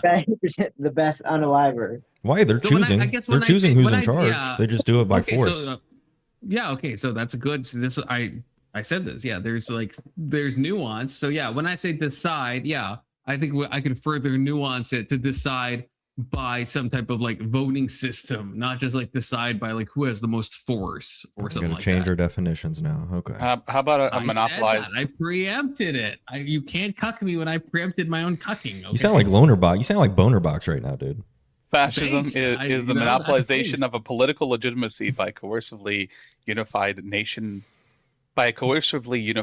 embodied in a leader or movement. How about that? Thanks, Futoy. Thanks, Futoy, with your chat Is GPT. it wrong?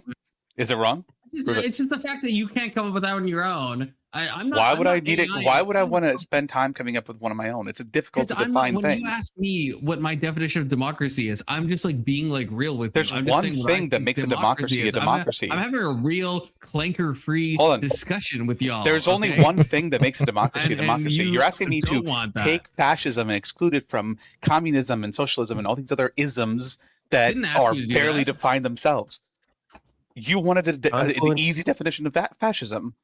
This is You an think ad hominem I can't just attack make on this- Alex. Hold on. You do think you Ad hoc. You're saying you would just accept that if I said something like where the nation is unified under a single movement coercively? Show him again. Put This him is to the kitty. camera. This is my new kitty. Ooh. Got her a few months ago.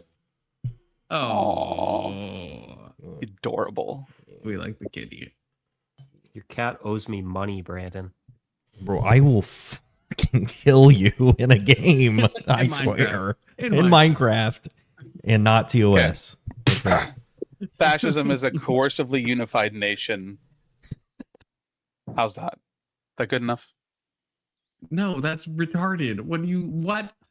I don't Oh, even know if people the- elect their leadership. Oh. A cohesively unified nation is fascism? Is that what you just fucking said? Coercive, not Oh. cohesive. Okay, a coercive. No, that's not Coercively that's, unified no. nation. Yeah, No. I think Why Why we not? live in What- a fascist state by that I mean, definition. okay, I guess when I say no, I guess I don't think that like It's applies specific to- enough. I don't think it applies to what we mean when we say fascism. But if you want to posit that as your definition, that's fine. That's my. I don't know if Lonerbox, anyone. Fuck's sakes, where dude. he's not giving a specific enough definition. You know. So then, when you say when people elect their leaders, that's what everyone means when they say democracy. Yeah, I would think so. Probably. What if they just participate in it, or what if there's a certain group of people that can elect their leaders? Is that not a democracy anymore? Does everyone have to be able to participate? Now that No, Brandon's not gone, can we everyone. start the video again? Okay, so if there's like, if only the people who are currently in government can choose to elect who's going to be in government, that would fit your definition of democracy. Yeah, my definition of democracy was quite loose, which I preempted already. 'Cause, Well, yeah, you my could say, definition of well, fascism is well, quite fucking- loose, which I preempted Your already. definition of fascism is like a fucking octopus. It doesn't have Your any fucking definition of bones. I don't know if fascism- octopuses Hold have on. You just bones. told Oh me. my You just God. hold on. Just be clear. You just told me that your definition of democracy would accept the idea that the 10 people who run the entire government were the only ones who could vote for who's in power, and that's still democracy. I don't know what to tell you if you think that that's a better definition than what I just gave you for fascism. So, first of all, not what I said at all. A bit, Not what I but- said at all. I asked you if only the people who ran government could vote for the people who could be running government, would that still be democracy? And you said yes. Oh well, okay. Then I was just I either misheard you or I was being retarded. No, I don't think it's democracy. But they're I said people it's- voting it's- for the leadership. It's no, it's not. I said it's when the people, and the people is Which kind people? of amorphous. Well, that's the thing. It's the amorphous part because like you could make an The, argument. the people in the government. How about that? Yeah, I would say no, that's not the people. I mean, the people of the country, and that can be nuanced a bit. Obviously, in the U.S., right, you don't let a 17-year-old vote. I don't think that means the U.S. is not a democracy, but it's still like at least the majority of the people. There obviously is something that we mean by the people. We don't mean 10 people, and could it not? What if count it was only? What politics if it was we only don't people who participate in the military? felons vote? Yeah, I would say that's not the people. It has to be some like representative thing. And like I openly said this. That You didn't there say is representative. You did not say representative. nuance. No. I openly said there's nuance. I gave like the most bare. Well, there's bones nuance to possible my thing. definition as well. That was the most bare bones definition Your there could possibly definition that give. took 30 minutes for you to use AI to come up with. Yeah. Well, I didn't okay. realize that I could just use a 4-word fucking statement. Ad hom. It's not an ad hoc. You don't know I what was fucking I ad was hom is. trying to give You know, I'm gonna an rip your actual actual balls off short in definition of, Minecraft and then in fascism. real life, Keelan. Hey, Ad I hoc. was trying to Ad give an hoc. actual short Keelan, I will definition of debate you, fascism 'cause that I would watched survive Obsession. most I watched versions of other Obsession things. With a real woman in real time, and you just have to talk to a real woman. You're about not. Obsession You're on not the fucking ready internet. for me. You're not So ready for don't me. even The at me. first- I will The fucking. first discussion we had on Obsession, I gave you a new take on the movie that blew your Keelan, fucking mind, and I saw it in it real didn't- time. I saw it in Keelan, real time. that's because I'm good faith, and if you give me something new, I'll be like, yeah, this is a new perspective. Okay, unlike you leftoid cucks that have to You hide haven't behind, given like, me not anything new having. about Obsession. Yeah, of course you're gonna say because you're a You've leftoid given me cuck. Okay, surface you're a level. leftoid cuck. There, I said Surface it. level. You're a take, leftoid Tom cuck. Yeah, surface level. Yeah, you. Oh See, my that's God. the difference Your, between your you and me. best argument for Obsession when is that you it's played- derivative. When you played the video back, right? I admitted in real time today, right? Like, yeah, okay, yeah, I was wrong, and I said that. And but you, Yeah, you because you're on the still left, want to you argue me can't- on Obsession you can't do when it. you know You I know the can't movie do it. better than you. You don't know I the movie better than me, even though than you bought it on YouTube, by the way, which is fucking crazy. Okay, we Wait, all hold on, saw I that. Well, actually, I just want to I hear saw you that. say it. I want to hear you say it. Keelan knows Obsession better than me. I want to hear it. Keelan, I will debate you. We can schedule this. We can have Brandon moderate this. Okay. Just I'll say fucking Brandon do has it. to watch the movie. Brandon has to watch the movie. I've already seen it. He's gonna moderate. I've already seen it. Base. Brandon, what do you think of Obsession? Do you like it, by the way? It was great. Curious. Yeah, I really liked it. It was great. Thank you. Mic Yeah. drop. Holy shit. Okay, you can start. I gotta get a drink, but I can still hear y'all. But Keelan, yeah, I'll absolutely rip your balls off with Obsession anytime, any place. Absolutely. 10 You've toes already down. lost to me 100 like 3 toes times down. on it. You've already lost me 3 times on it. Let's do it. Let's do it live. Let's fucking do it live. It's Fuck it. already so over. do You it barely live. remember the movie. This bastard's walking away. Wow. Dude, he's fucking scared of you. Isn't that crazy?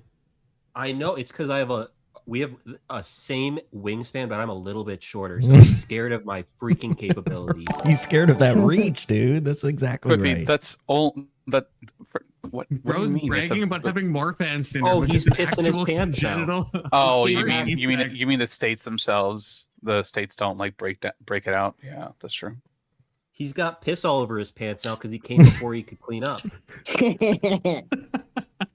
I wouldn't be pissed then, would it, if I came before? Damn, confidence is getting mogged by Keelan. Dude, he's getting Shut super up, Big mogged. Soda. I That's will fucking find you. embarrassing. I actually know where you live, Big Soda, so I will find you. Okay. Oh shit.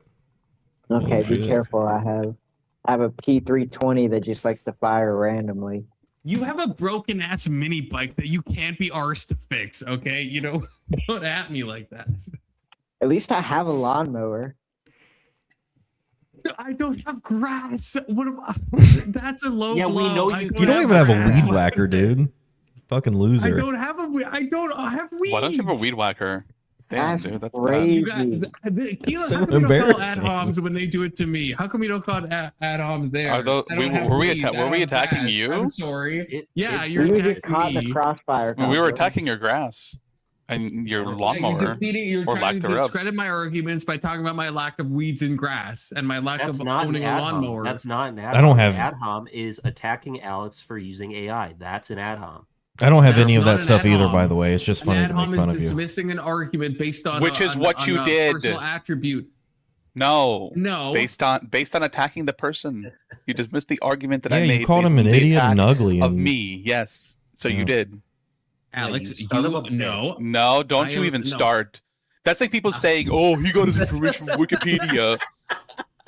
No, it's not. No, it's How is it not? Alex, How's it not? If you had How is it not? previously. How is it not? Because I am not appealing to some clanker ass little bitch, okay? In the middle of us talking, okay? I'm giving you a human level response and you distreat me like this by spending 30 minutes to ask fucking Claude. 30 whatever the minutes? fuck you use. Yeah, it was a long ass time, by the way, to pull You up a guys were basic fucking definition of fascism. It talking, took a long and I time. It actually took you a spent hot time trying to minute. figure it out myself. I don't know So you what can your just go ahead and fuck WPM yourself. is, but it must be very slow. Okay. This is an ad hom attack on Alex. This and I is warned you. that was an ad hom attack right This there. isn't- That's not Words an per ad hom minute? attack. I don't know what your words per minute are. I'm not an ad hom. Were An you ad hom is an attacking the insult. person or attacking the argument? That's not an ad hom. That's not an ad hom. The whole internet has been misled on what an ad hom is. An Well, ad you hom- said you said he's an idiot, therefore he's wrong. That's what you said. Yeah. No, You I did. didn't say Basically, that. I didn't say if you that. think about it. That's not. Well, that's if not I what have said. to use AI to make It's an more than argument, then I'm saying. clearly an idiot. That's That's literally not what I said. he Yeah, said. break through That- the TDS. Yeah, I'm trying, Lobster. All these TDS? fucking Who's leftoids. TDS? I'm trying. You, Alex, you have TDS. I have You TDS. play the How? bot. Yeah, You you play the do, bot. Alex. You Because do. because I'm arguing that fascism is a real fucking thing. I have TDS. Are you serious? Bro, you got that fucking terrible. brain rot. Trump I'm brain sorry. Hold rot. on. Is that actually what you're trying to tell me? You think because I believe that fascism is a definable thing that I have fucking TDS? Really? You couldn't even. You couldn't Really? even define No, no, no. it. You had to ask a Hey, robot to define it for you. answer the question I ask. Answer the question I asked you. Don't jump to something else. Come on. Don't strawman me. Let's do this. I'm just reading a chat. Okay. I'm just reading Oh, a chat. okay. Okay. Oh, I don't know what you want me to say. wow. So never- so the the backpedal leftoid is attack insane. and the TDS attack, neither of which fucking apply to me. That was just what? I'm Based just on the reading chat? So, Alex, I think you're a Jew. A Jew. Now, I'm not saying that. That's just what the chat is saying. Okay. That's like, I'm not saying that. He's about appealing. He's appealing to chat. While I mean, if yelling you at put- Alex if you for using say- AI. If you say It's like Alex, foundational you to me, are, and Alex. then you read a chat that does not specify me, I feel like that's probably not just you reading chat. It's just me reading chat. If you want to read into that, that's fine. You know, Confluence, I'm sick of this. Your shitty takes on movies, your shitty takes on Alex, your shitty takes on AI.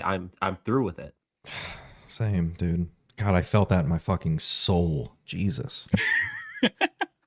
Yeah. Keelan's just embarrassed that he's, beat a 1500 elo in chess today. You fucking chess mog, dude. Getting chess mog. What are you talking about, Confluence? I'm what, 4.5 to 2.5 on you? You haven't beaten me that often.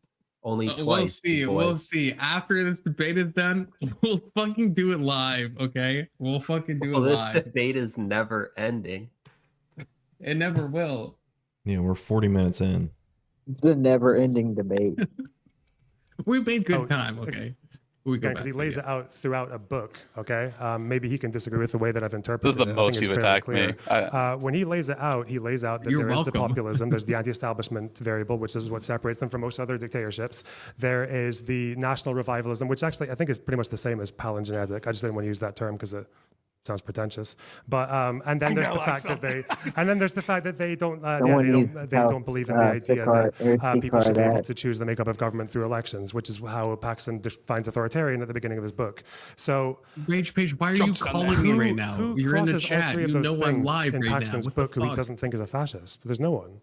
There could be plenty of He people. wants to get on the But Okay, how who are about this? they? Let's ask you this question. You or Paxton either. Name me a government after like World War II era that you consider probably. fascist. One Other quick than the thing. Trump Yeah, drop the administration. link. Bring the Just move degens in. I mic don't a little care. bit closer so it's angled. There you go. God, that what you I want, was staring Brandon? at him, so I don't give a fucking god, dude. Bring A him. government that he talks about, he probably Yeah, me with he it. gets a very fencing Dopamine position time. on the go. Ayatollah, Gonna the first be one. terrible. I'm sick of Come this on, shit. minions. But I am he's- sick he's- of this fucking fashion. What is fashion? I don't give a fuck, dude. Bring up anybody that wants to come up. Anything else. Holy shit. Brandon is mogging. Dude, Brandon I'm wants fucking Eduardo. mogging so hard right now. Been bone smashing. What's all your day. what's your Brandon's about problem? to What's your be problem, Eduardo. Brandon? Come on, man. Bro, I've taken 4 shots of Crown. I'm feeling good. I'm trying to get Brandon the dopamine. I'm ran trying You to for sound like you're raise the bad. dopamine. I don't know why. Oh, dude, I'm always If Brandon mad. ran for office, Only they would that. make his beard darker and longer to make him look like a terrorist. I get that a lot, actually. Thank you. No, like they'd Photoshop you so that your beard would be longer and darker. Yeah, if you put on like a little thing on your head, It was yeah, much this longer. would be that. What's his name? Like Jihad John or something? The guy was like beheading people. He's like a white guy. Yeah, that would be you, Brandon. Actually, you guys know what I'm talking about? I think his actual name was Jihad John. I'm going to No, fucking. they would change Brandon's face shape and his nose shape and his eye shape, and they'd add hair on the top. And yeah, they just make him look like a caricature. Maybe give him an RPG. I'm going to fucking McNut myself on Confluence's stream right now. Don't threaten me with a good time. Well, only from a Wait. content point of view, not from a actual point of view. Don't actually do that. But from a content point of view, Right, you're going viral, dude. I'm doing it for you. I would be famous. I'd be famous. But like from a Brandon point of view, I don't want that. But from yeah. a content point of view, I don't think anybody. I I'm had so like- glad you understood that. I had Okay, I'm glad McDonald's other last people week, understand it. That's great. And I told the nutrition person, and she's like, eating a single McDonald's French fry is like eating a cigarette. That sounds retarded. Who said that? that's In terms of That's a carcinogen. little retarded. In terms It's of like, hold on, carcinogens. it's like something eating a Alex single would say, cigarette? Okay. Yeah, in terms of carcinogens in the French fry.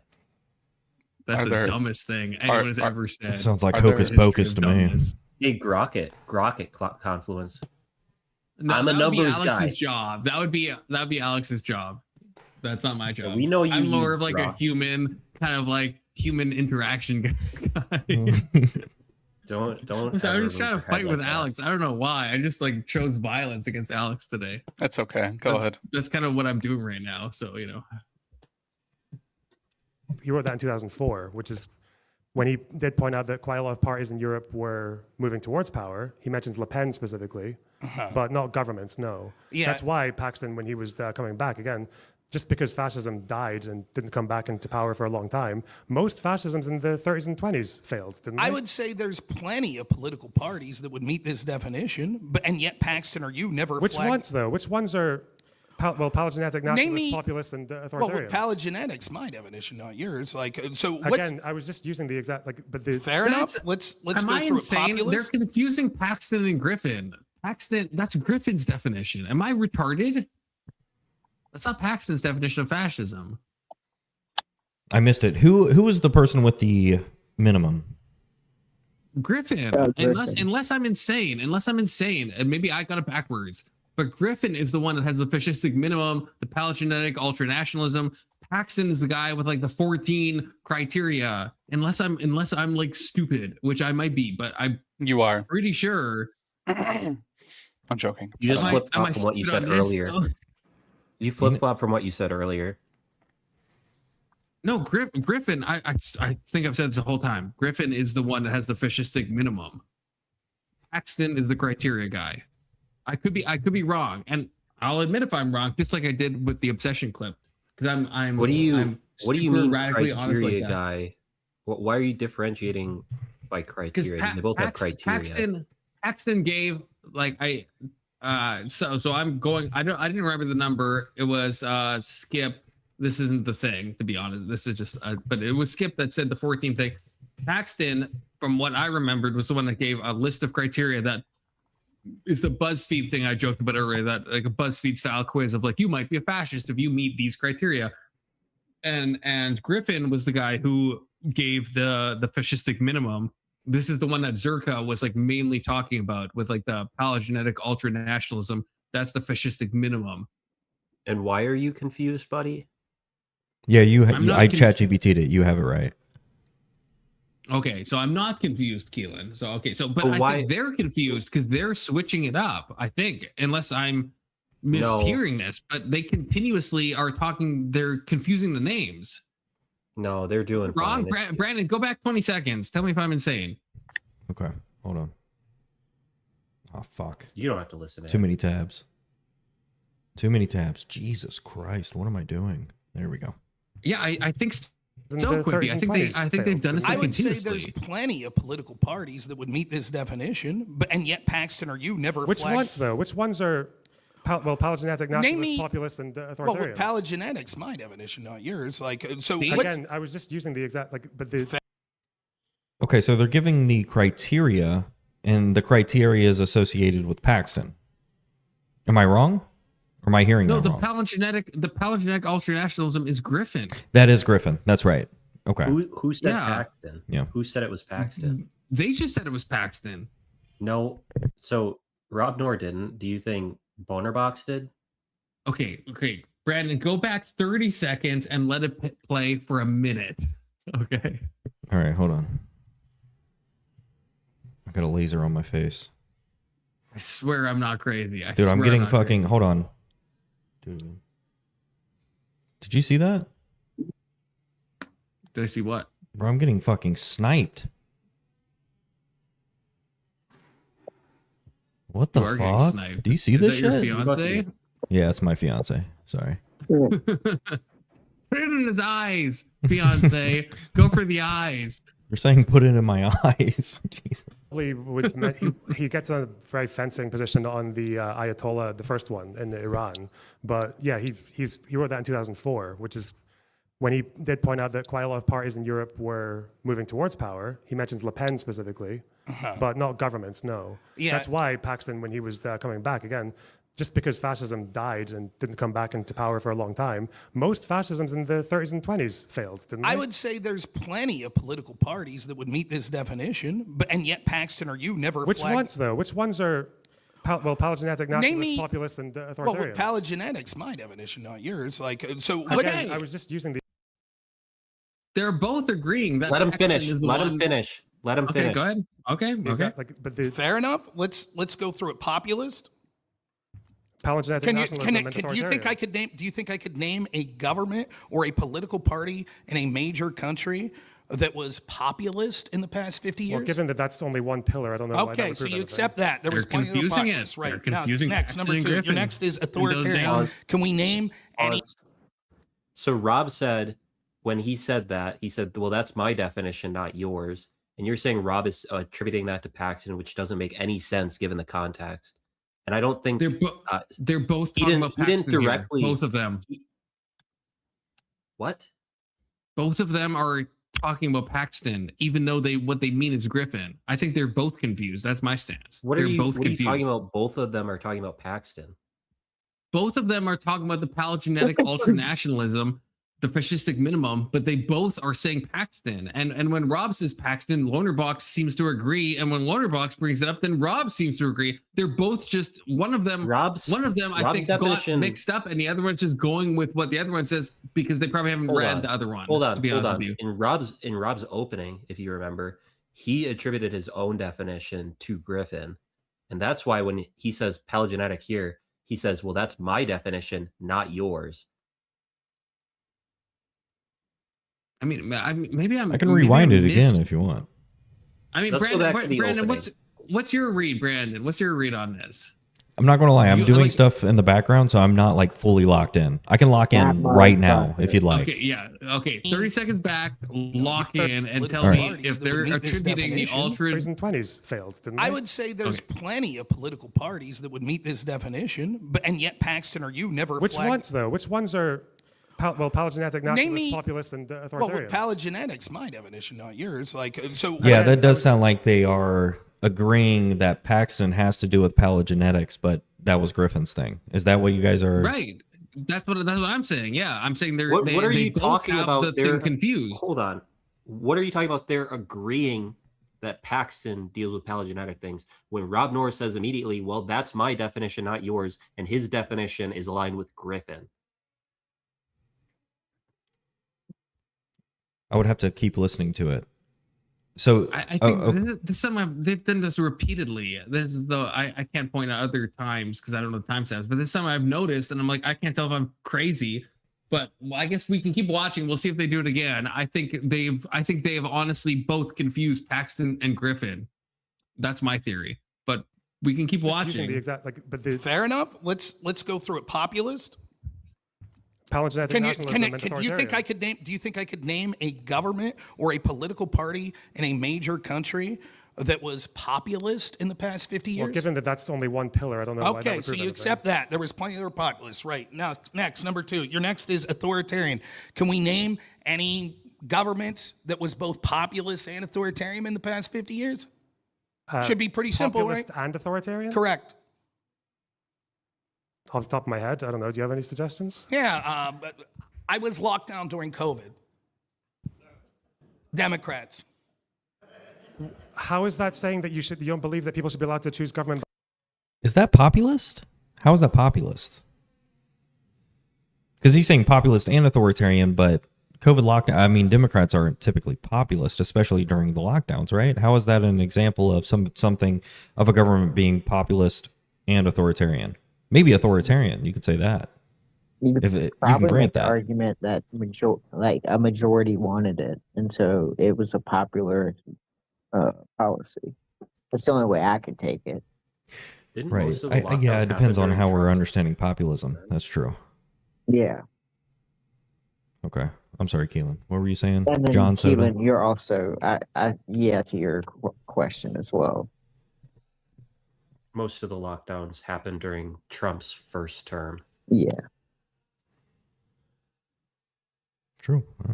By participating in elections. I don't think that that's what the term authoritarian means. I think authoritarian could mean taking power, using your institution to take power from the people in ways that's illegitimate, right? So, for example, if we have a Bill of Rights and our government is elected and says, we trust in elections, we believe in elections, but no one's allowed to speak anymore. You no longer have free speech. Is that authoritarian? Okay, so again, when I'm proposing a definite, and again, we probably both agree that neither Paxton nor Griffin would say that these are the prerequisites to be a fascist.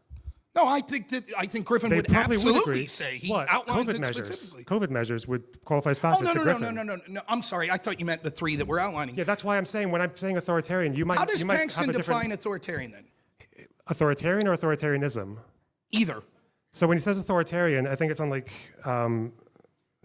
it's within the first 30 pages. He says something about how, I think I used to quote it directly, didn't I? He said something about how It's the difference between, contrasted with a liberal regime that believes that the public should be allowed to choose the makeup of government through elections.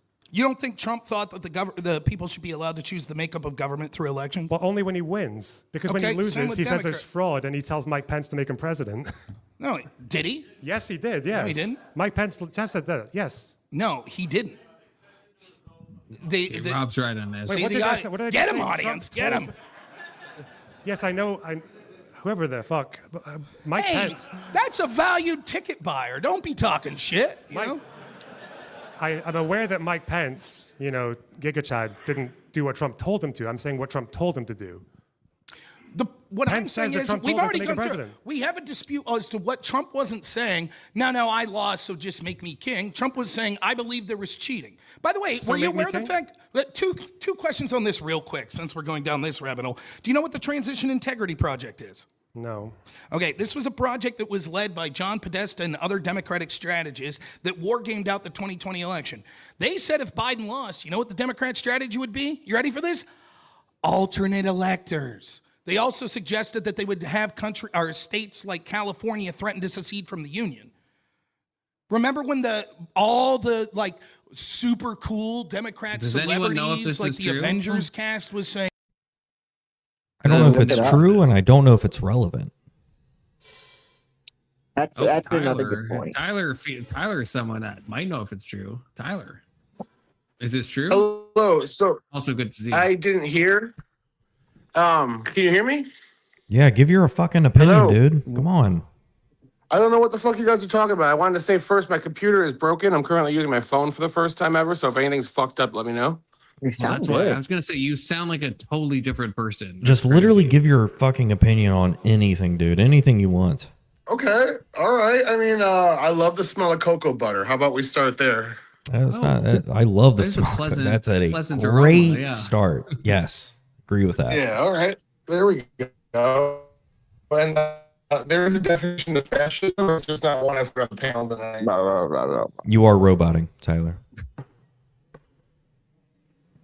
The real definition of fascism is the Italian style that Gentile recommended and wrote about. That was a direct descendant of Sorelian anarcho-syndicalism, and to call anyone in the United States fascist currently is hyperbole. Based, actually based. I didn't Actually understand based. any of that. That sounded like gibberish. You what was based about that? He said something about anarcho-syndicalism. Is that real? Yeah, no, yeah, like he was talking about Gentile. That was the name I couldn't remember. The Italian dude that like Mussolini was like standing, and yeah, he was talking about the anarcho-syndicalists, and that's the actual definition of fascism. And now we just punt in our modern day to try to like guess what would that look like today, and it is hyperbole. That's why it's Oh. based. Tyler's completely right on that. His name is Georges Sorel. He was a Marxian activist slightly after Marx. He took communism in a different way called syndicalism, where unions essentially run the country. And when Gentile saw this, he said, that's a really great idea. Why don't we nationalize that and have our government mandate unions to run the country and to run the economy? And that's exactly what the Nazis did as well when they had one of the largest labor unions in human history in Germany under the Nazi Party. Okay, I thought I heard anarcho-syndicalism and I thought it was a meme, but it sounds like I'm just ignorant because now I understand what you're saying.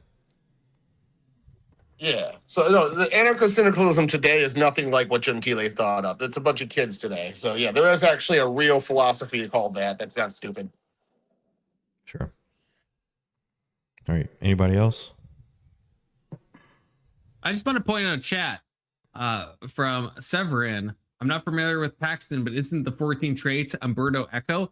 That actually might be. Because that sounds familiar. When I was That saying does that sound Bosch right. always brings out the 14 points, that might actually be Umberto. I'm not. I'd have to look it up, but I think that might actually be correct. So I don't. Yeah, Circa would know that. Yeah, we'd have to get fucking. That means You we'd know have what? to go through the 14 I'm gonna page send. I'm note. gonna send. You know what? I don't know why I didn't do this before. I'm gonna send this link directly to Zerka. You can keep going, Brandon. I'm gonna try to bait Zerka into joining the. I have panel something to because, say you to know, Confluence. Please. You don't even. No. If it's about obsession, you already know I'm gonna fucking wreck you. But go ahead. So I think it's funny how Tyler says all this stuff that you clearly don't know, and because it goes along with your argument, you're like, "Oh yeah, that's what I was thinking about." The fuck is that? Come on, man. He's a fucking that's faker, insane. dude. I agree. That's actually insane. Now, I'm not saying I know this stuff independently. I know this stuff because of people like Tyler and Anson and ComSci. Why would I about believe that? Why would I anarcho-syndicalism. believe that? Because my streams You're are all just- still public, and you can just look at them. I You're suppose. garbling. You're I've garbling learned words. this You're too drunk. from- You couldn't even say the alphabet backwards right now. Come on, man. Don't even tempt me. fairness. ZYXWVUTSRQPONML. I was close. RST. Okay, so I'm not. No, I'm also. I'm going to no, that's continue to not defend right. Confluence here. Close though. Because I am his simp pass, I will continue to defend Confluence here. I also Based. borrowed pretty much everything I said from Fabian Liberty, who's done a much more deep dive into the shit than I have. So how is this better than Alex using AI? You're both basically just acting like AI. I'm sorry, I can be taught by other humans, and yeah, I've been on many panels with these people, and I look it up at the same time, and it's like, okay, yeah, this is what syndicalism is. This is what Yeah, fascism Tyler, is. you probably don't know this, but Confluence was getting mad at Alex earlier for using AI, and I know you're a huge proponent. I was driving. Of AI. I could hear it when I that's was not- driving. What It's I kind of was like- mad is I was asked to give a boots on the ground, definition in real time of democracy, and I did that. And then when I asked Alex on fascism, he took 30 minutes, 3 hours to come up with his definition, his clanker ass definition of fascism from freaking Rock 3.0, and I feel like that was a little untoward. I'm willing to bet. just gave I'm my willing to bet that if you definition go all back, willy-nilly. it was less than like 5 minutes. It was literally 3 hours, Alex. It was actually. We 3 haven't hours. even been on stream for 3 hours. Don't try to gaslight me like that, Alex. That's This dude has to untoward. look That's an 'cause he's ad hom. also- That's an ad hom right there. That's not an ad hom. An ad Your hom face is an only ad when you're hom, talking okay? about That's an ad somebody hom right there. using Your AI. face is an ad How hom. fucking dare you? Is it TOS instead of saying clankers to say scrap monkeys? Probably. Ooh, that's It's fucking probably Jesus. it's That's probably, close. It's probably TOS. Yeah. That's close. Yeah, This that's is close enough. close to TOS. Yeah. Right of the line. But yeah, what I can't stand is Now- Confluence just taking other people's definitions and stuff and acting like he came up with them or he knew them before these people. Like, come on, man. Be a little bit. It's cuck knowledge. Think about it. It's cuck knowledge. He's like learning not from cuck another human. knowledge. He's like watching them learn. He's like, "Ooh, I kind of like that," and then he like That's takes how it. normal knowledge works. That's how normal knowledge works. That cuck logic's wild. That's how It normal is, knowledge actually. works. It is, yeah. How else am I gonna know things? Cuck knowledge, dude. Oh, it's Tyler back on his PC, perhaps. Fuck no, it's Hey, not. Tyler. He's still on his phone. Look at him. Oh yeah, that's a fucking phone if I've ever seen one. Look, he's a fucking little, what did he say? A little fucking chipmunky or whatever he said before. Yeah, look at him typing on that. He's like the David Attenborough video of the monkey with the Look. hammer. He doesn't know what to do with himself. It's not working for him. Oh, he disconnected. Okay. No, that's a jump scare worse than anything in Obsession. You shut the fuck up, Keelan. I'll find you.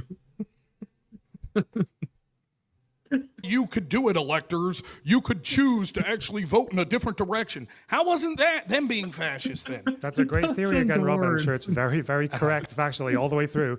The fact is that this is a debate about whether or not Trump is a fascist. We can do a Right, Democrat debate on fascism another time if you want. The question is whether or not Trump is, and now it seems to be that we're stuck on the idea that Trump doesn't accept election results when he loses. If you want me to pause it, Tyler, just yell out pause and I'll pause it for you. I'm saying that in the modern United States landscape, no one accepts elections results when they lose as a totality of the parties. The Democrats said they were cheating. In fact, they were already priming the pump for the 2020 election. Remember? Oh, Trump's taking away mail ballots. He's taking away mailboxes. It's a big conspiracy. He's going to control USPS. He's not going to allow. Both sides were doing this shit. It started with the Democrats in 2016 that even though they said we accept the results of the election, for the first time in history, weaponized our FISA courts to utilize the entire FBI to spy on the Trump administration. That story, by the way, hampered his entire administration for 4 years. Now, what was hampered with Biden when Trump peacefully left power? Oh, nothing. He had a mandate to censor people that criticized the 2020 election, authoritarian. He had a mandate to aggressively go after everyone on January 6th and treat them like persona non grata. And then he proceeded to try to censor people that were talking about COVID. Has anyone ever told you that less is more, Rob? I'm sorry. It's just that, like, way early. I'm sorry. Just like way earlier on, you were. It's just that you're using every sentence. What was that sentence that just triggered that entire soliloquy? It was because I said something about. You know, it's because I said something about how. We're talking about authoritarianism, It's right? because And I you're said that talking Trump doesn't. about It's because I said that Trump doesn't accept the results when Correct. he loses. Oh well, everyone. What people make excuses. People say, oh yeah, if the Russian disinformation hadn't happened, then maybe more people would have voted for me. But I still conceded the results. Trump still does not confess that he has lost the 2020 election, did he? He's never said that he lost. Why would him saying I concede make any difference? That you acknowledge the process, that you acknowledge the fact that you lost an election, that you're taking part in a He democracy. acknowledged it by leaving.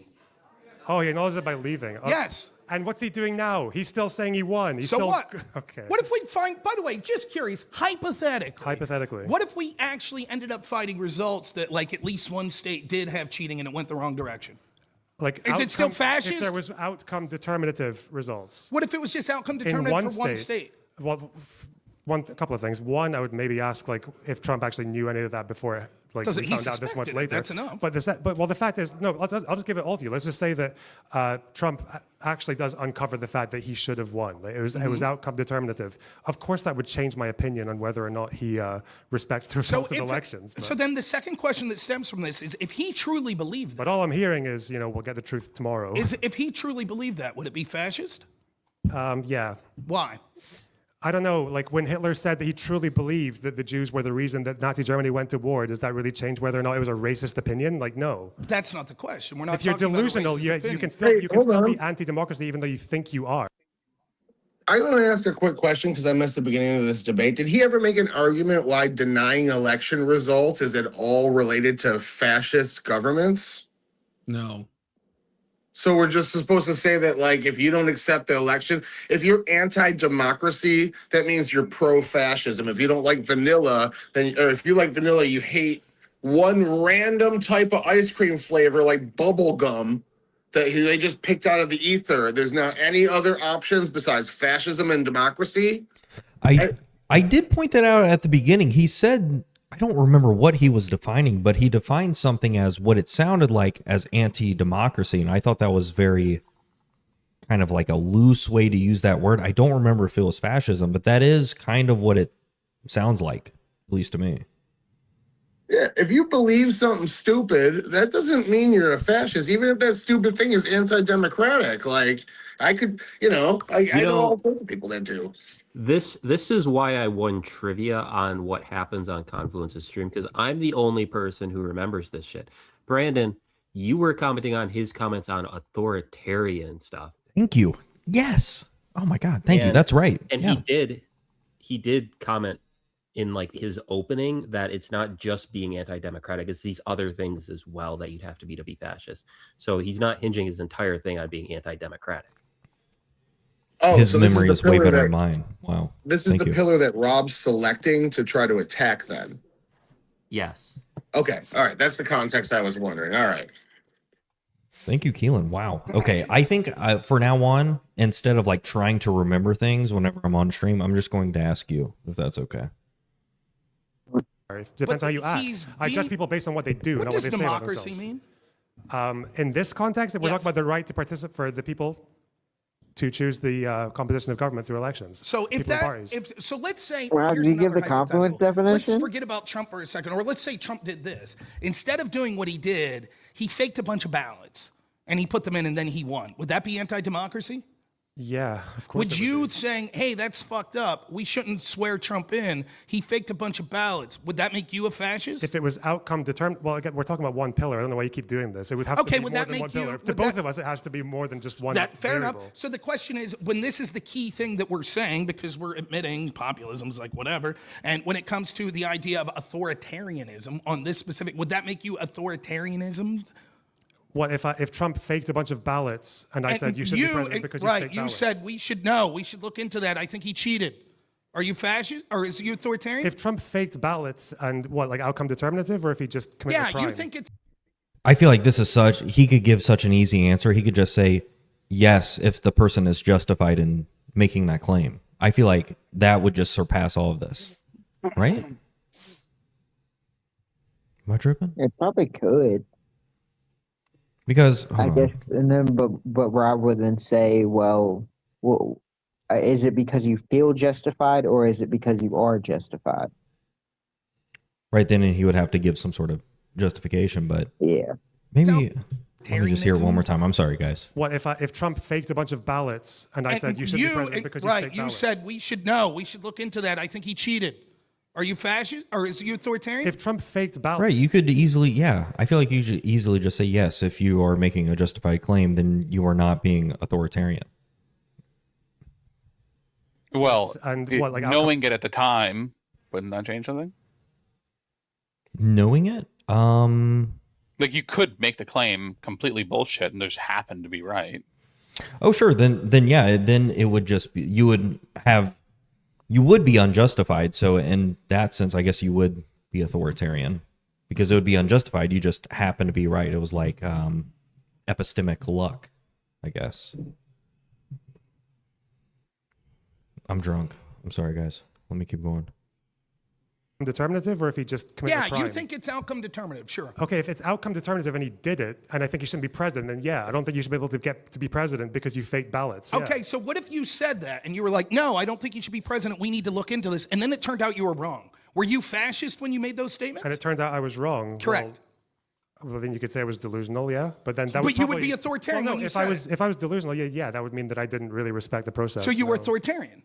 You could say so, yeah. I think that's absurd. So then it determines. So right now we're in a state of Schrodinger's fascism, just to be clear, where if it turns out, like it's nonsense. Well, by your hypothetical, it seems to mean that like anyone who's ever committed any kind of crime or anything, like what, it changes the fact about whether or not they. What? Like they're aware that they're doing it? A legal system's different. A legal question for the law is different than the question of if someone embraces some sort of ideology. If I truly think that I'm fighting for democracy, like, for example, let's say I'm really for Citizens United. I think that's a democratic thing. And then I talk to you and you're like, Rob, my man, you delusional fat bastard. Citizens United, that's a mess. That's anti-democratic. That doesn't mean I was a fascist when I was pushing because I thought it was a more democratic thing. It doesn't make it fascist at all. So you apply this standard just like all across the board then, right? Does that means like the Crown Prince of Saudi Arabia is sitting there in his head and he genuinely believes that actually, no, the people don't want elections. They love me. They would fucking hate it if we had elections. He's no longer authoritarian? Well, the question would be that specific. Because that, by definition, is saying if the question is authoritarian is not allowing democratic voices, and you say, I don't think the voices want a voice, so I won't give them a voice, that seems to be a little different. What I'm talking about specifically is saying, I think that I'm adequately representing the democratic process because I think people's votes were misread or were cheated, etc. And so we want to take time to look into that. The other side said, no, we don't. Do you think it's, if corruption can be anti-democratic and authoritarian, do you think the fact that Democrats are fighting so hard to avoid voter rolls to be turned over means that they're authoritarian? I'm pretty sure that if you just happen to spend 6 years accidentally, all the accidents happen in the same direction. That's interesting. Correct. You just happen to accidentally be stumbling into only ever accepting election results when you win. Then yeah, you probably just don't really have that much care for the democratic system. Again, your opinion of that, I'm telling you, Democrats did the same thing. This is what it is, right? It's like this thing, you see this with leftists all the time, right? They're really pissed off about the way you talk. They'll get pissed because Trump says something that they actually do. Please no meta. Oh my gosh, Trump said lock her up. So we went after him with every lawfare we could. But it's okay when we did it, but Trump suggesting it and then not doing it's bad. Same thing here. So what he's saying is like, well, you know, Trump pissed and moaned and said, "Oh, this sucks," but nothing happened, and they abdicated didn't just power. piss and moan. He Meanwhile, said let me cases, finish real quick. he- Meanwhile, Democrats weaponized the FBI. The gold standard for political scandals in this country is Watergate. Two bumbling fools going through a hotel of an He's just opponent. letting 'em This talk. dude is supporting the Democrats weaponizing the entirety of the FBI, illegally getting FISA warrants, the most powerful intel agent in the world, to hamper Trump's administration. And we're like, but as long as they said the magic words, I concede, well, then it's okay. Then it's not anti-democratic. It's absurd. The results matter. And what I'm saying is, the reason this matters is because you're picking. Have you ever used a different definition of the term fascism? Probably. Do you think if I was to call you right now a cultural Marxist, that would be fascist? Would it make you a fascist to call me a cultural Marxist? Would it be fascist rhetoric for me to call you that? Maybe lean a little bit, but What not about necessarily, that no. rhetoric? Can you explain what that is that would make it fascist? It depends, because for one, cultural Marxism is referring to a real thing with regards to the Frankfurt School, but then on the other side, it often overlaps with the neo-Nazi conspiracy theory about cultural Bolshevism. So I probably have a few more questions about what you mean by cultural Marxism before I made any determination. We got November 16th, 2019, Lonerbox tweets out, you literally joined a party that Why are you boasts- talking about We're me from so in the 2019? fucking Like, weeds. go on. We're so in the weeds. 2019 is crazy. I mean, that was 7 years ago. I guarantee he doesn't have the same beliefs he has when 7 years ago. That's wild. I am here for it though. Yeah, going back over people's like 7 years of Twitter. Yeah, let's fucking go. Let's do it. I guarantee I said some dumb shit 7 years ago. I would just be like, I probably don't even believe any of that shit. Probably 4 years ago, I don't believe any of that shit. Hold on, I imagine say Kirk stuff in last 7 week, years. Brandon, that I look back on and I'm like, that was fucking insane. Why would I say that? So, Right, yeah. Imagine how embarrassed Kirk is going to be in 7 years. Oh, That's a Jesus good point, Christ. dude. That's I don't even want to think about that. I don't even want to think Yeah. about that. He'll learn. It's okay. He's young. I was retarded in 2019. Wasn't just so my you know, yeah. question. Oh, So you're hey, consistent, pre-watch, yes. Brandon. That's what fucking Lauren just said. Your tweet was, you joined a party that bolsters fascist conspiracy theories in the first paragraph of its free speech policy. This is from UKIP, and you highlight specifically the term cultural Marxism in their platform as a fascist conspiracy theory. You Yeah, no longer that's believe what, that? That's what people do. They, to what, 7 years ago, 6 years ago? Yeah, they look into the facts and they change their mind on things. Unlike Trump on the 2020 election. But yeah. So just to be clear, you were mistaken when you called UKIP fascist in 2019. Yeah, of course I was, yeah. Is Reform fascist now? Probably not, because they Just don't to be have clear, the, you they- admit I've you not might have seen been any wrong about evidence that something they you said plan to 7 years disrespect ago. the results of an election that they lose. You respond to someone on 11/26/25 saying, I shit on reform all the time. I just think likening them to Nazis is retarded. Lol. Yeah. Maybe in the last 10 years it didn't happen. You know how often you call someone a fascist Nazi has zero correlation on how politically useful. That's interesting. So Nigel Farage that runs UKIP in 2019, fascist conspiracy theorist. In 2025, when you're arguing with Hassan bros who actually are Marxists, you're like, oh my gosh, how can you call Nigel Farage's party fascist? Now, do you see what I mean about the selective usage, right? The same party, same guy was fascist in 2019 and in This is triggering the fuck out of me. I'm sorry. This has nothing to do with the debate prompt. I'm going to debate prompt cuck. I don't care. I'm going to prompt cuck. Yeah. It's like not relevant. He's like, I'm sure he's changed a lot of his beliefs since then. It's almost like Oh yeah, this is debate perpetrary at its worst. Yeah. it's not fair. It's just rhetoric at this point. I don't like that. Well, Rob even It's nonsense. he even like asked him, and Lonerbox gave a very good answer. Like, yeah, I don't believe this anymore. And Rob's like, well, fuck, you gave a good answer, but I'm still gonna say my point, and just keeps going. Yeah, right. Exactly. Yeah. That's right. Lonerbox literally said after we talked about this when Brandon unpaused, Lonerbox said, yeah, I was probably retarded back then. And yeah, Rob just keeps going. Yeah. We're seeing a different side of Brandon, or not Brandon, but Tyler tonight. Hell yeah. What you making, Tyler? Tandoori. Oh, that's too exotic for me, dude. I don't know what that means. It's an Indian recipe. I have knew it a was bunch of Indian. spices Jesus. in yogurt, and I'm cutting up mint, and then I'm gonna put all the chicken in. You Brandon, should. how much of your life has been cooking? You posted in the Discord today some complex dish you made for lunch. Like, do you spend like 6 hours a day cooking food? My I try computer to- is broken. I try to make my food in the microwave as much as possible. Brandon, you need an air fryer. Yeah, I have an air I do fryer. the I same use that thing. too. I cook for like 5 days and then I throw it in the microwave for 4 days.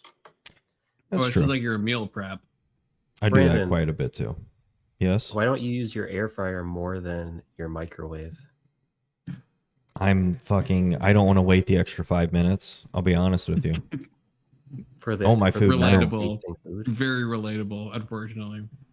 Like, I can put my vegan chicken nuggets in the air fryer for 10 minutes. I can put it in the microwave for 2, dude, every time. Yeah, but which tastes better? I don't care that much. I just need some food, dude. My fiance, who just walked in the door, makes fun of me for it too. Good. 2025, not. Rob, It's just because you used to be retarded. That's your claim. Well, that's a shorthand way of saying I used to know less and now I know more. What's wrong with that? When did you? Why are you just used 2 tweets from me from 6 years apart, and you're trying to make some kind of like psychological profiling Brandon, about can you selective usage? respond? Like, what are you doing? Can you respond to People this can learn chat, their please? lessons. And The point is move the on. term Give me is 1 second, I incredibly will. ambiguous, and you yourself have used it in ambiguous ways, which gets to the real point of this debate. Who gives a shit? Is Trump a racist? Is he an insurrectionist? Is he a fascist? These are all loaded terms that there is ambiguous meanings to that people like you use to justify violence. Can you explain why you tweeted out within 24 hours after the Butler assassination attempt? At what point should we have taken out Hitler? Well, did What Rob were you just trying give to us the say? debate Sorry, then? we already had this conversation. I don't know why. You want to we're talk making- about that? I'm happy to. You want to talk Did Rob about just it? give up the I think debate? The topic of the debate Is was that what whether or not happened? Trump's a fascist. I mean, Right, and the point I don't know, is nonsense that is the happening topic right now. itself, which I'm beating you on, that he's The not same a fascist. We conversation haven't where got I to also did say We've that just America's still a gone to democracy and assassinating Twitter politicians is probably records. not the Well, that the might be wise true. way to go. Rob just Like, said so it's, here's what happened. anyone Like, could fit imagine in this this. happened. So Where's Destiny? then Is he Trump here? does, This I guess. motherfucker's spiraling out of control after the assassination attempt, right? So me, little me, gullible me, is like, man, I'd like to talk to some lefties that, like, I don't know, don't want to kill me and the people I vote for. Wouldn't that be nice in this space? And so the guy that I always look to. I have to walk away for a second. Just yell. I'll have you in my ear if you want me to pause it. Okay? I'll be right back. Brandon's dodging this chat, which is crazy. but Okay, that's hold fine, on. Brandon. To say what Rob said wasn't related to the debate is just a bad faith dismissal of his argument, so you don't have to contend with it. Okay, that's that's retarded. What do you want me to say to that? If it's not Well, the relevant to the tweets- debate prompt, why is it relevant? But that's not a good. I feel like you're just being bad faith. Okay. I'm a debate rapist. I don't know what you expect from me. So Is the most reasonable, sensible person in that orbit is this man, who is a actually very nice guy, and you can see he's like doesn't seem like a maniac or anything. So to see him 24 hours after an assassination attempt be like, well, at what point should we have taken out Hitler? I desperately wanted to use my little platform to try to get people on record saying, whoa, can we pull back the lens? Lonerbox agreed to talk to me. You remember what your explanation of me was, why you put that post? Yeah. Go ahead. I think I said it was a joke. No, And you also- said it was totally disconnected from the assassination attempt. You weren't even thinking about it. It I don't just so think I said happened it was within totally disconnected. It obviously was to do with the assassination attempt. But then I think you probably recall, or maybe you don't, is that I spent that entire stream talking about the fact that if a country is still a democracy, they're actually, even with Hitler, if you were actually in the time and you didn't know everything that was going to come, it wasn't actually clear of when would be a good time to assassinate him. I never said that he should have been assassinated during election periods or when there was still a democracy, did I? Hey, Brandon, pause. I actually said that, If I you actually can said that if pause. you were going to kill Hitler, it would probably be to the point when it's gotten too late. But that You would probably know be the after the message. Enabling Act when he's. So that to me, I want to hear everyone else's thoughts on this. That to me is, I think that's fucking awful. I think that's awful. And this is why I used to like Lonerbox, and I still do. But this is the kind of craziness that made me kind of stop watching him, because like that is. There's no other. Even he's backing up. He's saying, "I thought I said it's a joke. I thought it says it." But like, yeah, if you're gonna tweet on the back of an assassination attempt, and you're talking about like when would it be? Just a random question. When would it be an okay time to kill Hitler if we didn't know he was gonna be Hitler? Do we all agree that's a fucking unhinged thing to say on the back of an assassination attempt? Do we all agree with that? Yeah, he Likewise, probably knew likewise. exactly what he was doing and was just being a weasel, and that's why he didn't say anything that wasn't vague, so he could have the plausible deniability. Just seems like a snake move. That's how I read it. Keelan, Alex, Brandon, if you're back. It's a pretty snaky move, no joke. Okay, yeah, okay. Just sanity check, because to me, yeah, that's the stuff that makes me think the left is like not painting in a broad brush, but like in general is like fucking unhinged. Because Lonerbox is normally a reasonable person, and I didn't know about this tweet, but but he's obviously not denying it. So How old? Hold on though. How old was the tweet? This was the Butler one, so that would have been, I don't know, 3 years ago, around there. Like not ancient. What? And 3 years is ancient. What do you mean? It would be ancient if he's like, yeah, that was me by being today's unhinged. Standards. Yes, yeah. If he was like, that's unhinged, I shouldn't have said that. That was super untoward. But no, he's like trying to like. Oh, he doubled down, right? Why, yeah, like that's the thing. Like if you say something, I've said retarded stuff in the past. Absolutely. Like I said, probably a week ago, I say some stupid shit. But if you ask me now, hopefully I would give, if I'm either going to double down or I'm not going to double down. But he is doubling down. He's explaining why he said it. He's going into the same shit. Well, we don't technically know when would it have been correct to assassinate Hitler? How do we know when he's like reached a point of like, well, okay, that's exactly what you were tweeting out then. That's the same fucking shit. The same shit that he's doing now that he did when he made the tweet. Well, hold on, just real quick. Is he making excuses or is he explaining why he did it in the first place? I think it's making excuses. I think it's. If that's the way you read it, I trust you. I just. I mean, if you're reading it differently, that's fine. But yeah, he's not making excuses. He's basically saying that didn't mean anything. You're reading too much into it. He's playing dumb. He's playing coy. Who, me? No, Lonerbox. Oh, okay. I was like, wait, what the fuck? Yeah, he's playing coy, and then he's saying the same, just asking questions as he was when he made the tweet. He said, "Yeah, no, I know, but it is a useful question to ask. When ought we assassinate a political leader?" He's like doing the same. No. He's still playing dumb to this day, even though. And so yeah, it's the same fucking thing as when he made the tweet, which is what I hate about these people. The people that claim to be like against this type of stuff, but then will double down when the mask slips. And I like Lonerbox, but I fucking hate. I hate everyone who fucking does this shit. Actually. Sorry. Keep going, Brandon. Unless you have thoughts, Brandon, what do you think about that? Actually, no. You don't get to hide. What do you think, Brandon? I wasn't listening. Brandon. I was talking to my fiance. Go back, brother. Go back. Right, I want to hear your thoughts. How far? 30 seconds? You're a freaking lefty. Yeah, 30 seconds. All right, dude. Why you put that post? Yeah. Go ahead. I think I said it was a joke. No, also, you said it was totally disconnected from the 15 seconds. 15 seconds earlier. To 25. So to see him 24 hours after an assassination attempt be like, well, at what point should we take out Hitler? I desperately wanted to use my little platform to try to get people on record saying, whoa, can we pull back the lens? Lonerbox agreed to talk to me. You remember what your explanation of me was, why you put that post? Yeah. Go ahead. I think I said it was a joke. No, you said it. What post? Oh, hold on. Is he referring to what he said then or what he believes now? Because it sounds like he's referring to what he said then. Brandon, so that you don't get lost in the sauce, he's talking about the tweet that Lonerbox put out saying, like, what time would have been a good time to kill the leader of the Weimar Republic? Yes, and it was 24 hours after the assassination attempt on Trump. Oof. Okay. Brutal. Yeah. Okay. All right. Good luck. Now, hold on. Totally disconnected from the assassination attempt. You weren't even thinking about it. It just so I happened said it was totally disconnected. It obviously was to do with the assassination attempt. But then I think you probably recall, or maybe you don't, is that I spent that entire stream talking about the fact that if a country is still a democracy, they're actually, even with Hitler, if you were actually in the time and you didn't know everything that was going to come, it wasn't actually that clear of when would be a good time to assassinate him. I never said that he should have been assassinated during election periods or when there was still a democracy, did I? No, but I actually said that if you were going to kill Hitler, it would probably be to the point when it's gotten too late. But that would probably be after the Enabling Act when he's already completely seized power. Now you could listen to the bullshit explanation, and what do you think about that, Brandon? Hold on, pause this. Yeah. Because what I just heard is Lonerbox, like he's like, well, did you not hear my stream where I basically said the exact same thing again in like different ways? Like that's all I fucking hear. That sounds That sounds retarded. I mean, Right, that's like a. This was the stream from 3 years ago. That's a bad He's look. He's not implying he believes this now. He's defending what he said then. No, right? come on. No, come on. I do not come on me. I'm asking you a question. But What he's did still you say? standing by it. Yeah, that didn't sound What like a did you question. say? Did you just say don't come on me? I mean, yeah, I Good prefer point, not to dude. get come on.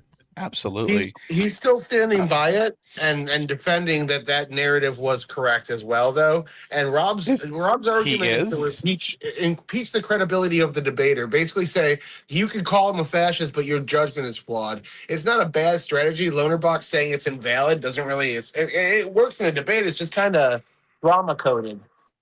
I don't know. My question is he defending it now, or is he just saying what he said then?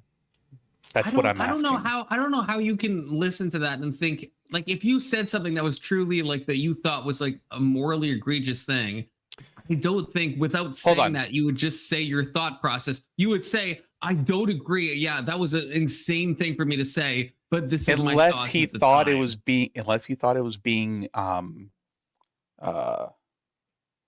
fuck do you call it when somebody like refers to something but then makes it worse than it was?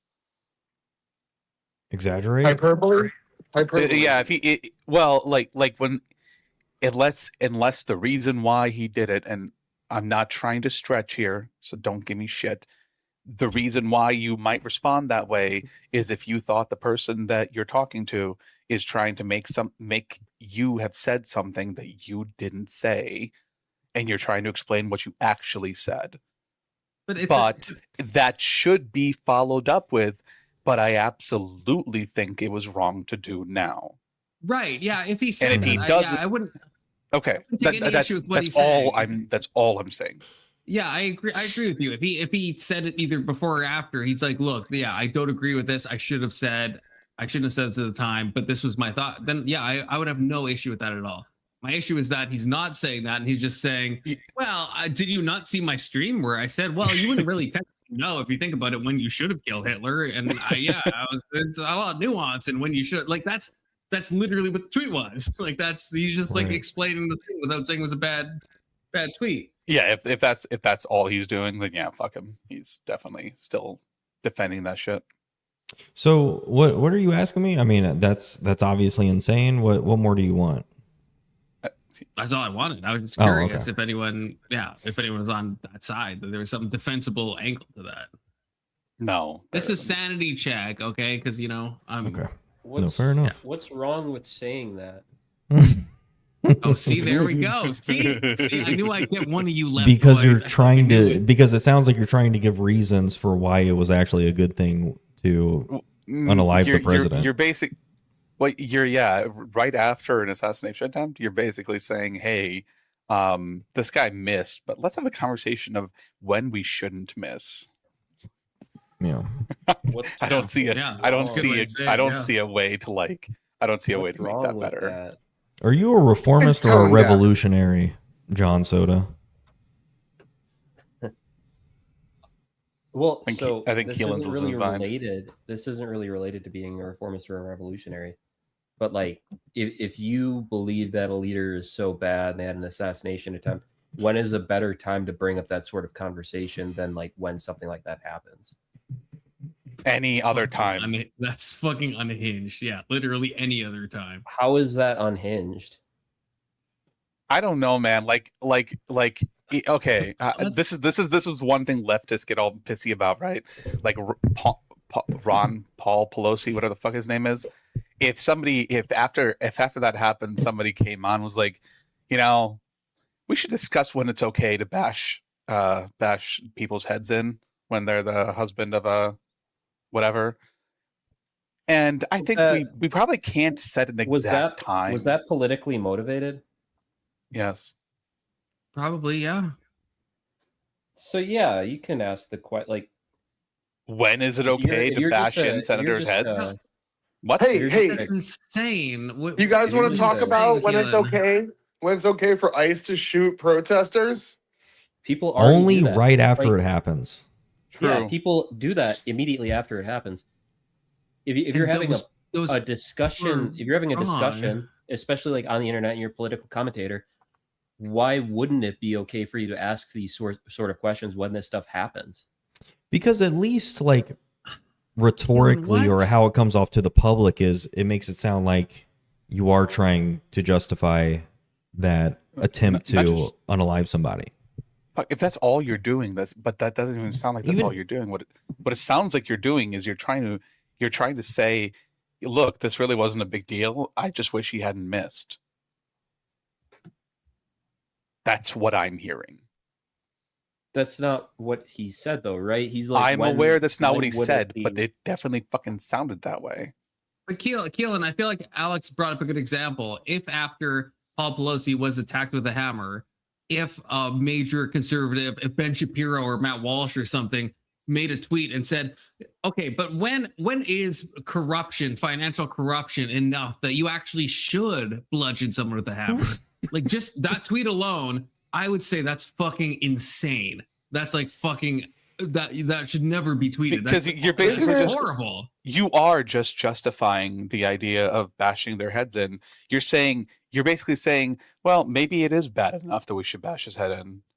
Hold on, isn't it adorable that Keelan's so young and innocent he doesn't recognize blatant dog whistles? True. No, I can't tell if Keelan's like dead ass with us right now. Keelan, in the Paul Pelosi example Alex brought up, would you actually find that tweet, my hypothetical tweet by Ben Shapiro, would you actually find that fine? If someone's like, yeah, let's when is it okay? When is the corruption enough that we ought to bash someone's head in with a hammer? Would you actually be like, hey, they're just asking a question, that's fine. It's not bloodthirsty at all. It's not like causing harm. Am I somehow desensitized compared to the rest of you? Because like I saw people making jokes about the Pelosi stuff too. Jokes. And that's awful. And that's awful. But that's not my question. I had a question for you, Keelan. I agree. The joke stuff is, I don't think people should have. Dave Rubin tweeted out Hammer Time with MC Hammer. I thought that was disgusting. I don't like that. I think that's awful. Yeah. That's wild. Keelan, I have a question for you. Keelan, when is a good time? When I see stuff like that, I'm like, oh, that's wild. But when is a good time to G-word Gaza? It doesn't really say that much to me because I like, don't value their opinions. I think we should be talking about that. When is a good time to G-word Gaza? People ask, Tyler, I don't know what point you're trying to make. People ask these sorts of questions all the time online, especially with the Gaza conflict, where they're like, when is it okay to displace an entire group of people? They just ask it in sneakier ways, dealing with like the history of the United States. When is it okay to forcibly remove people from land? That happens all the time on the internet, especially in the wake of these events happening today. But we're asking if it's okay to have that conversation right after something like that happens.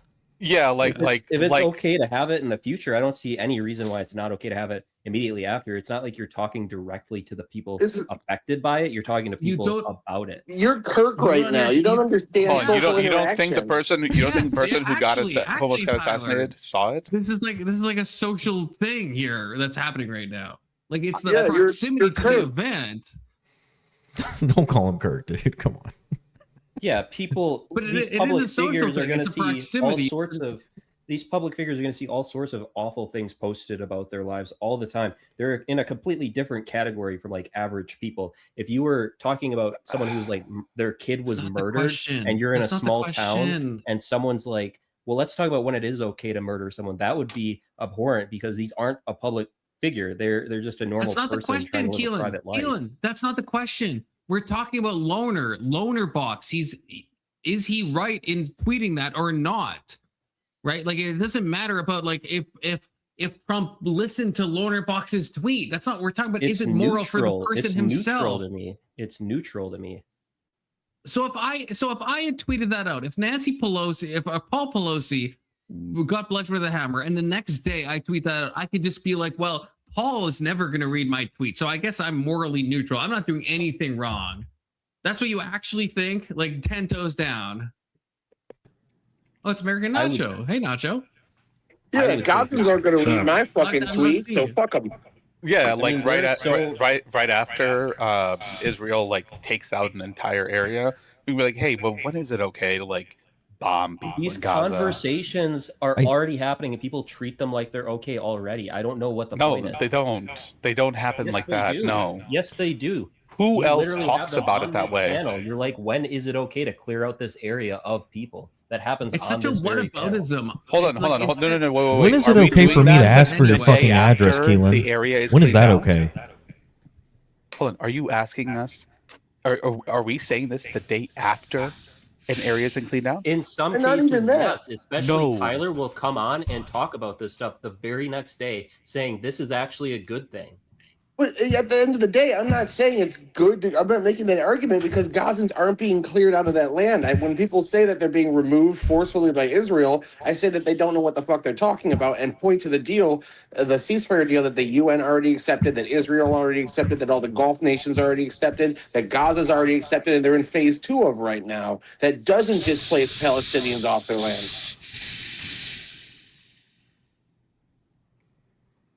Who was exhaling? Jesus. That was a really loud exhale. Somebody's Hopefully frustrated. Nacho, because hopefully I don't know. I don't know if it was me or not. You sound I frustrated. hope it was Nacho, because please say something. This abject nonsense. I mean, dude, I don't know what there is to say, dude. You're cooking yourself, man. That's fucked up.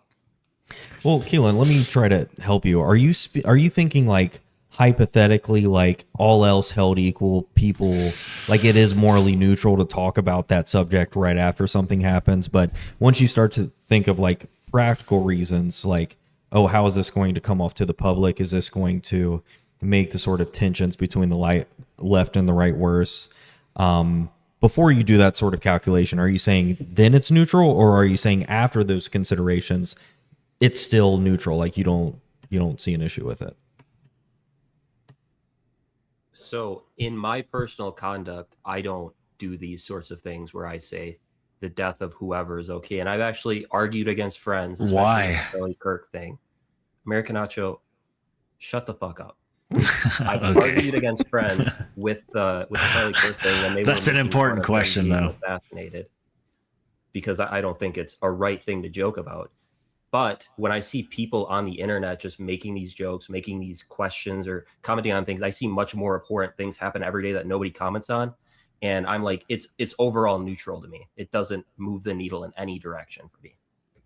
All right, that's a contradiction. You're not even consistent there. What's the You're contradiction? saying it's not good for you to do it. You don't agree with it. You don't think it's right to do. But then you're like, oh, but other people do a lot of crazy shit, so it's actually neutral to me. But it's not neutral to you. That's why I asked you the question and said why. Misunderstanding the categories that Brandon set up. That's why I asked you why. Like, why was it? Why do you think it's even bad to do that in the first American place? Nacho, repeat back to Brandon the categories that he set up. I didn't hear Brandon set up categories. Exactly. I'm So just shut listening the to fuck your up. response. I'm listening to your terrible response there. You don't know what contradict the yourself. question is, so why the fuck are you judging my response, you dumbass? How is that going to change anything? You're still contradicting yourself. Because he might be saying like, because I am trying to, it sounds like even after like the sort of practical considerations, then you think it's neutral. It sounds like you start from, okay, yeah, this seems wrong, but then after the sort of practical considerations, everybody's doing it, this sort of thing, then you're like, all right, fuck it, I don't care anymore, it's neutral. That's what it sounds like you're saying. It also sounds to me kind of like it's like how I treat the Both teas. Directions equally. It happens in both directions equally. I don't see it going more in either direction. It's But well, this is- I'm this talking is about the why- contradiction this is that why I said Nacho's pointing out.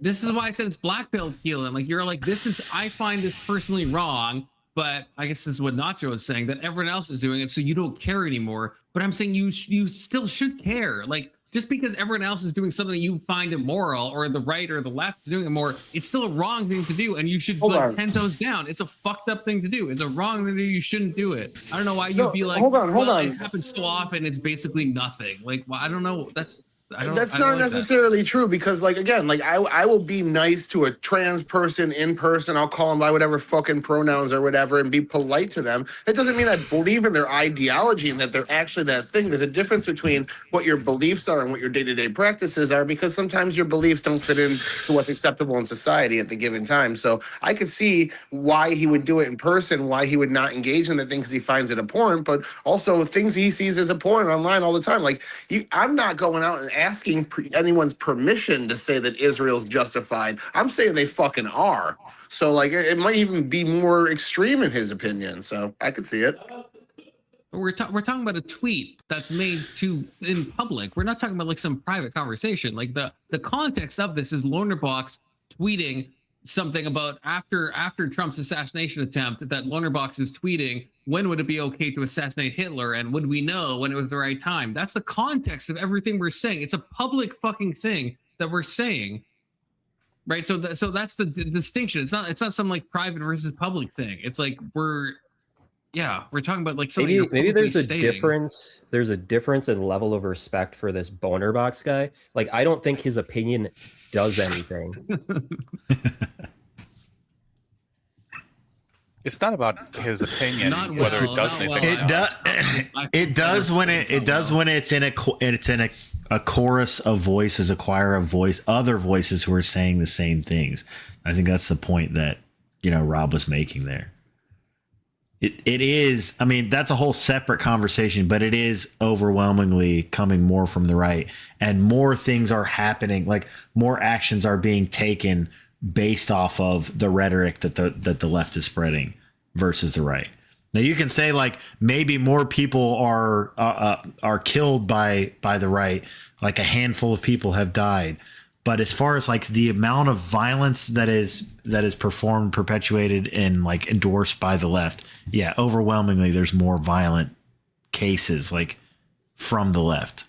That's not even debatable. I would also say the casualty count is higher as well. What they do is go with silly studies. They take one specific type of political violence, isolate that, and say, look, we found one small subcategory the right wing's actually worse in. And we're seeing a reincarnation of like 1970s style leftist violence, where like the Weather Underground was bombing the Senate, bombing fucking the State Department and shit like that. We're about to be at that precipice. They're attacking ICE facilities in multiple cities dozens of times. And it's always viewed like any other political violence, any other political terrorism is bad. But when the leftist does it, it's like, oh, they actually have a good cause in their heart. So it's not as bad. They're fucking politically violent maniacs. And the fact that normal Democrats let them in the party is why every sane person should abandon that party until they're exorcised. Right. I think that's the other thing that what Lonerbox saying that does is because Lonerbox is generally more like reasonable than some of the other people. So when you have a more reasonable or more moderate sort of voice saying that shit, it's like the whole anybody left of center at that point is just like, all right, cool, then we can all just endorse this shit. So I feel like the reason you're all mad at me is because like we really have a different perspective. I fucking hate you, by the way. Impactful I think this true is. I like when I see this Lonerbox guy, I've never heard of him. I think he's just a random dude on the internet. I don't know much about him. Yeah, I mean, either. He's been around for a while. There's a reason why he's like at the debate thing. Like he's not a huge guy, but it doesn't. Yeah, I mean, he's a generally moderate. He's not huge. I bet he can't even bench 225. Doesn't he fuck this old lady? Keelan, it doesn't matter if Lonerbox is famous. If he's a nobody and he tweets that out of the same moral issue, it doesn't matter that I know Lonerbox and I like, well, don't know him, but I know of him and I like him. That doesn't matter. I'm maybe disappointed more, but it's an immoral thing that he tweeted, and he's doubling down in it currently. And I would hold him to the same standard as I hold anyone else to. I don't care if you have like 2 followers. It doesn't matter to me. It's an immoral thing to say. If you said that to me in DMs, Keelan, I have a problem with you. If you said that, if Testy, if Brandon, if anyone, it's not about who he is. Like if I said everything I have an issue with people on the internet, like that'd be all I do is just telling people what I have an issue with them about. But what I can give you is as a concession is that like there are certain things, for example, that Hassan says that are violent because he's a Marxist-Leninist. that I completely disagree with, and I think he shouldn't be saying them because he's become large enough where he can have this effect.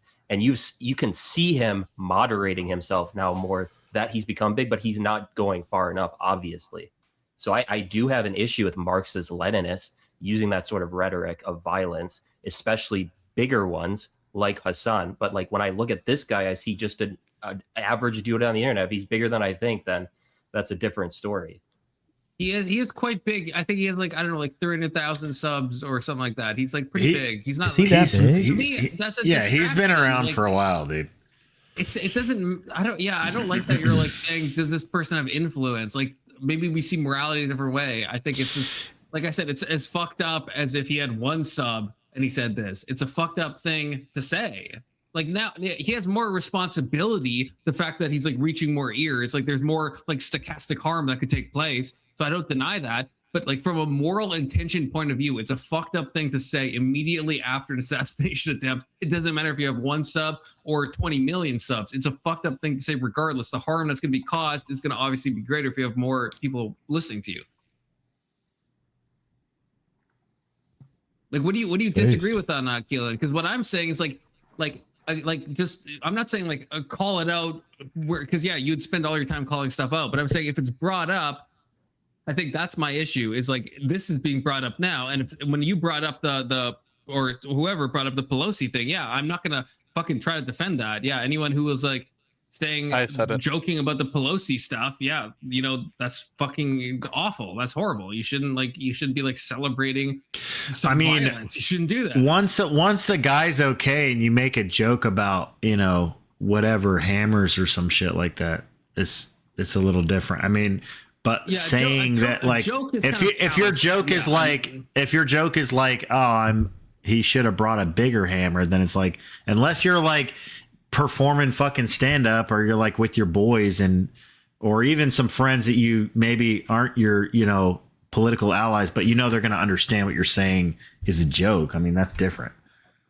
But if you're literally saying it on a platform to get that kind of attention, like he knew what he was doing. Confluence does not agree with you on that. He thinks I don't either. I don't want an edgelord cast. Well, I mean, I don't think Confluence would say if you're literally making jokes with your friends, it's a terrible thing to say. I already have to get racial slur passes. I can see the context if you're like with a group of your friends and then you make that comment like, at what point do we, you know, were we supposed to kill Hitler or whatever the fuck the joke was? Like if you're with your boys, like that's a little different than if you're putting it out on your platform. I reserve the right to make edgy humor and surrounded by complete strangers. I don't give a shit. Yeah, but that's the thing. That wasn't even a joke. So he can't even, you know, that's not even a great defense for him because he didn't say like, oh, I was just joking.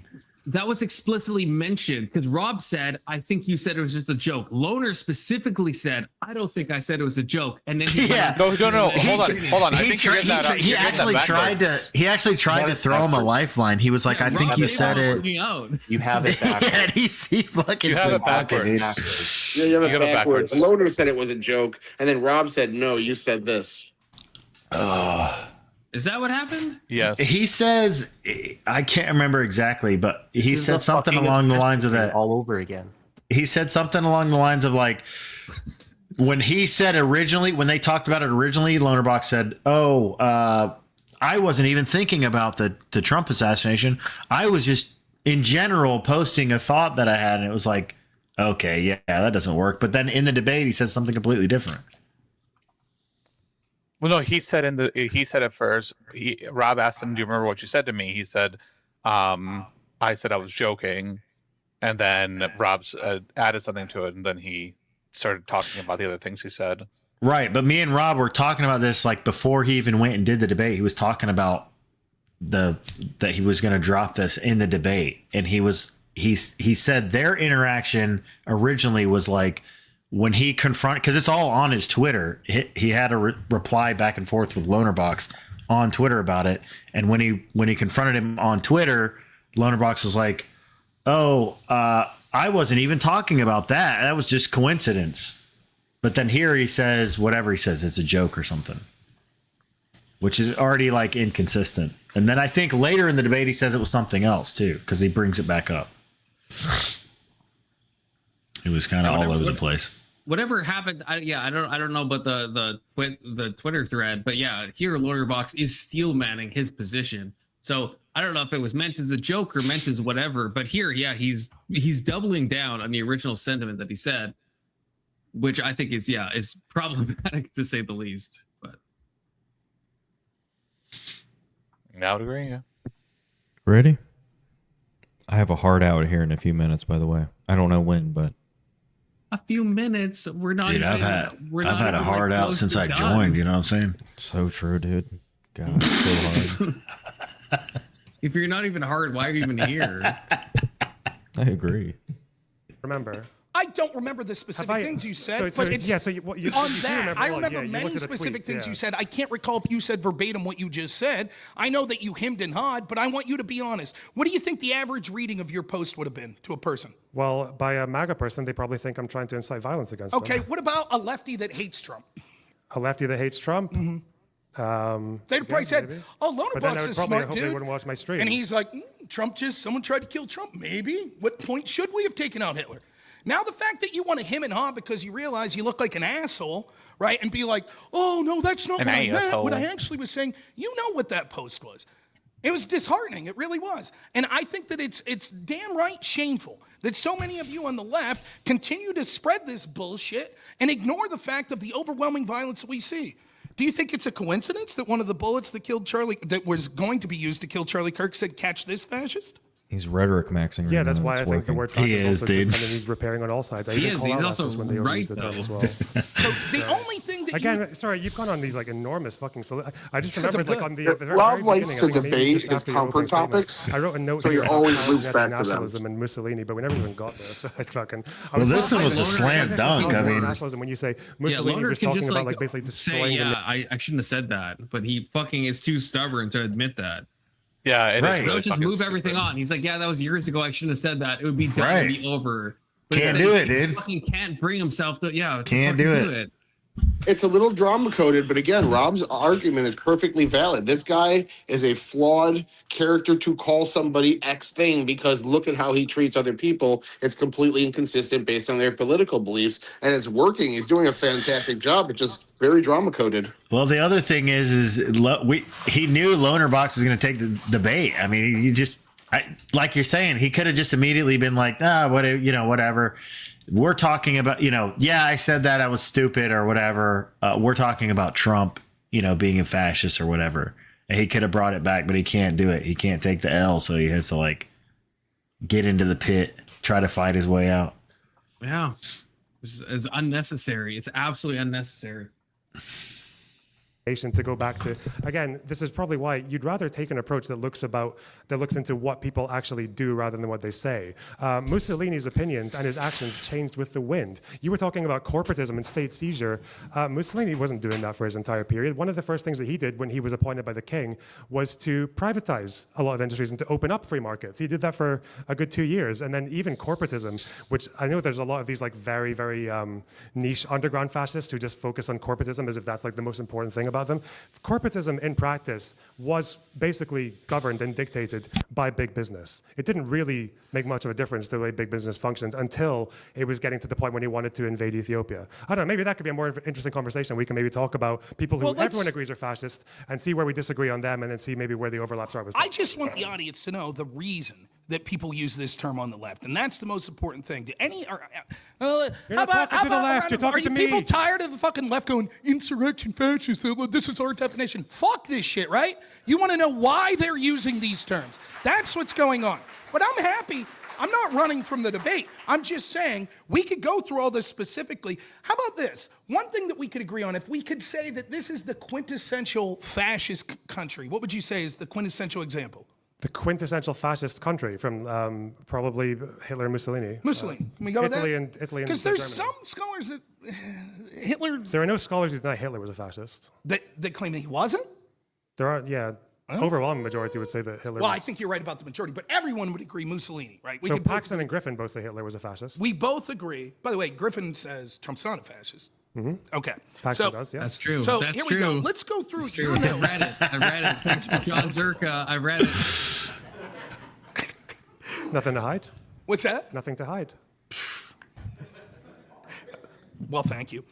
Here's your notes on Mussolini, right? Let's start. Here's his initial programs. Now, each of these we're going to say, does this sound more like Trump or his opponents? Number one, expansionist aims around the Balkans. Lonerbox is just allowing Rob to puppeteer him around this debate. He was ready for all this, dude. He's not taking any initiative to like push back or give his own sort of arguments. It's really he just letting Rob talk. But I feel like Rob's doing a better job of not gish galloping this time. It is very cookie cutter. He's going super cookie cutter with his argument. And Rob knows these points, and everyone that's ever argued with the fucking leftists about this topic in the last 10 years knows these points. Nothing's unique about his argument. Yeah, I don't know why Lonerbox or anybody on the left for that matter would even take this position. It's such a dumb argument. You don't even have to take it to be like Trump is a terrible person. You can take other routes. Well, that's what I'm saying. Like you can criticize Trump in other ways without being like Trump's a fascist. But the lefties they bite because they're fucking consumed by this dumbass rhetoric. Yeah, I fucking hate lefties. Based, Keelan. Based, red pill. Aren't you like a Maoist? Party back. I said a this at the Maoist, beginning. by the So way. Nacho, I don't know if you were here for the beginning of this, but like, so you know of Lonerbox. There was like stuff early on in this debate that I've personally seen Loner address better than he's doing against Rob. That Rob is bringing up points. Like he is being puppeteered, as Brandon said. Like Rob's got his fucking hand up. Loner's fucking in person's a little different too. Why. In person's a little different too, and I don't know if has Lonerbox done other in-person debates like this before. That's what I was wondering. I don't know because Loner has made better points on stream, but I don't know if he's so it could be like an anxiety thing. It could be he's getting flustered because even in points that I know Lonerbox knows, he's doing a horrible job. Like I expected. No shade to Rob. It's easy when you have your little win this debate, but it's like not happening right now. When you have your little war room and you have your little chat GPT window and you have all your little bullet points on your other screen, it's a lot easier. You know, in person is much different, and if you're nervous as well. Jake Var fucking dragged me around by my nose in the first debate a couple of weeks ago. I was used to it. I knew what I was walking into. I was ready, and I had my laptop with all my bullet points, and I've crushed that motherfucker. If that's the thing, I get nervous when if I do like a 1v1 debate. Like I get fucking anxious about that shit if it's a planned thing. So I can't imagine if I was like on a stage in front of people. I'd probably flounder. So like if that's what's happening, I know aspersions to Loner, but I've just seen him do way better on all of these talking points, and it's just kind of sad to see because Rob is like fucking dog walking him on all of these points. I don't think he was expecting the like callback to his statements about like his tweets about Trump and shit either. Because that seemed like it really kind of threw him a little bit. It definitely threw him And then off. after the debate, he was definitely pissed off. There was a funny little interview that was going around on Twitter. Of Lonerbox? Yeah, he did like a post-debate interview at the front of the hotel. And I want to see that. I want to see that. Did somebody link I that? I did like a react. Someone link I did that? like a react to it on I quoted it and did like a video react on Twitter. It was pretty funny. Let's see if I can find it. If you got a link, I'll post that in the back and we'll fucking see that. That was kind of funny though. Mediterranean.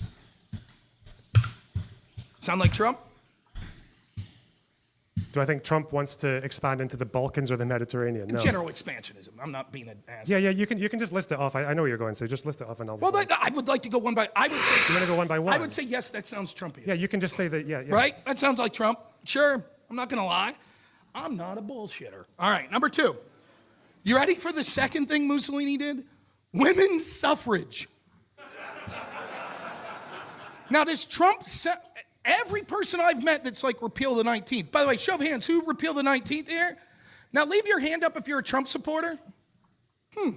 Wow, that's weird. That That's doesn't way sound too very many Trumpian. hands. Women so voting. many hands.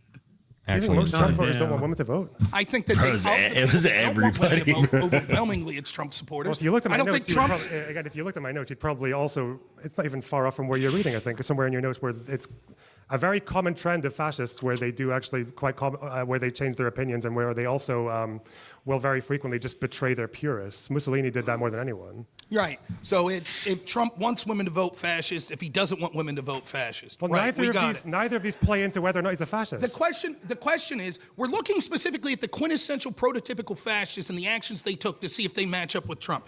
I think that all of us would agree here, yourself included. Don't you think that the Democrat message is Trump, he's trying to restrict the vote?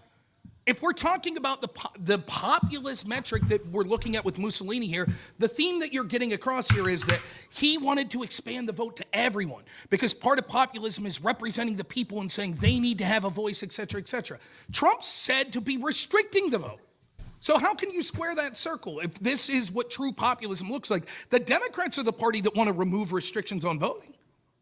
Again, this is a fantastic argument. Restrictions on voting it's as cooking being them, one of dude. the pillars of fascism. The problem is our definitions use terms like palingenetic and ultranationalist and authoritarianism. So we're like Brandon, what are can you examples pause? of things that...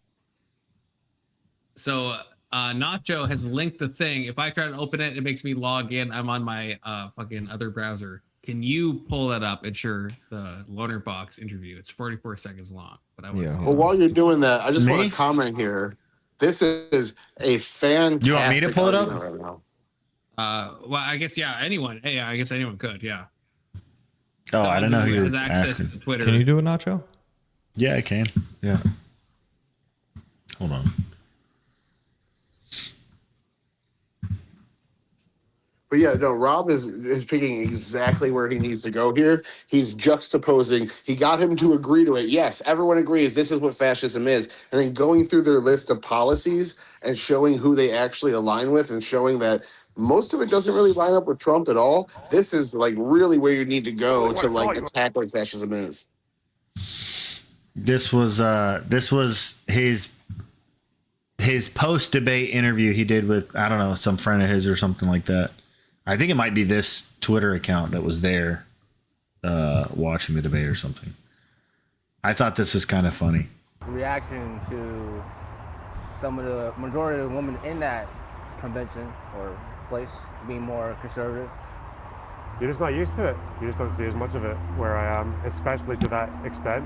But what I don't get, and why I think it's all fucking bullshit, is that after the debate, even after Rob Noerr is like trying to say, they only want to call you a fascist so they can get you murdered. And then, so he's basically telling people that I want to get them killed. But then afterwards, all these fucking people, these like conservative dudes, are coming here like, oh, hey, how's it going? I really appreciate you coming down from Scotland. Thanks for participating. I really like the way you put your arguments together. What happened? Fuck that Oh guy. shit! I think I cut it I out don't too early. understand. Hold on. What? Whoops. What's his complaint? The people were too nice to him? Yes, That's what I essentially, heard. yeah. That's what I heard. He's like, yeah, these conservative. At the end of it, he's like, at the end of it, he said, "Oh well, is any of this even fucking real? Like, it's just weird."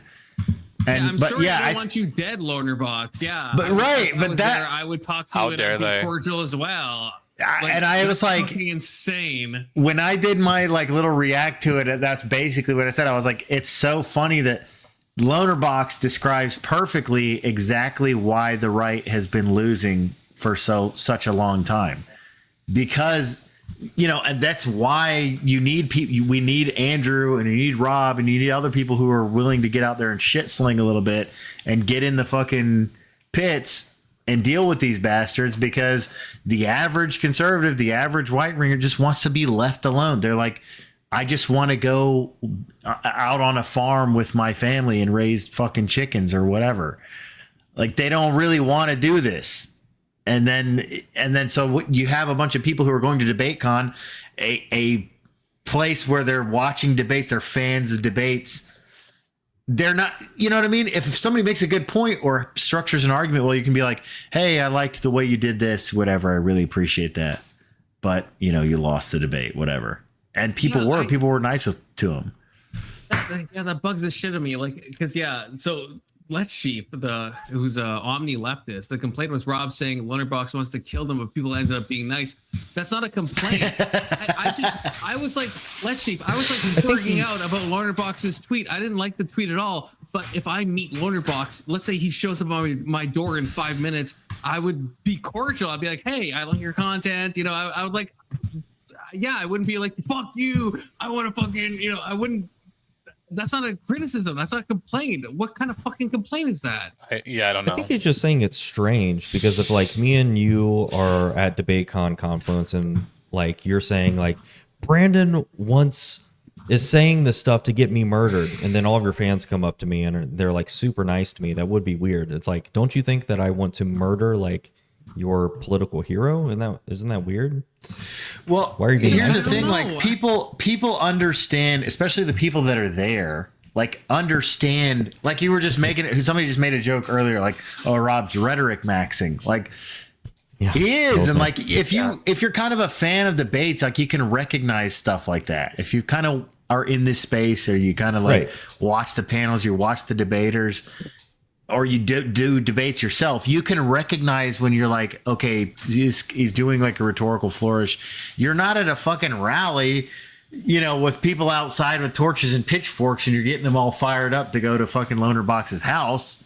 You know what I mean? That's a little different. I can pick up those social cues, but Lonerbox, you know, he might be a little autistic or something. Maybe he can't pick up those social cues, you know.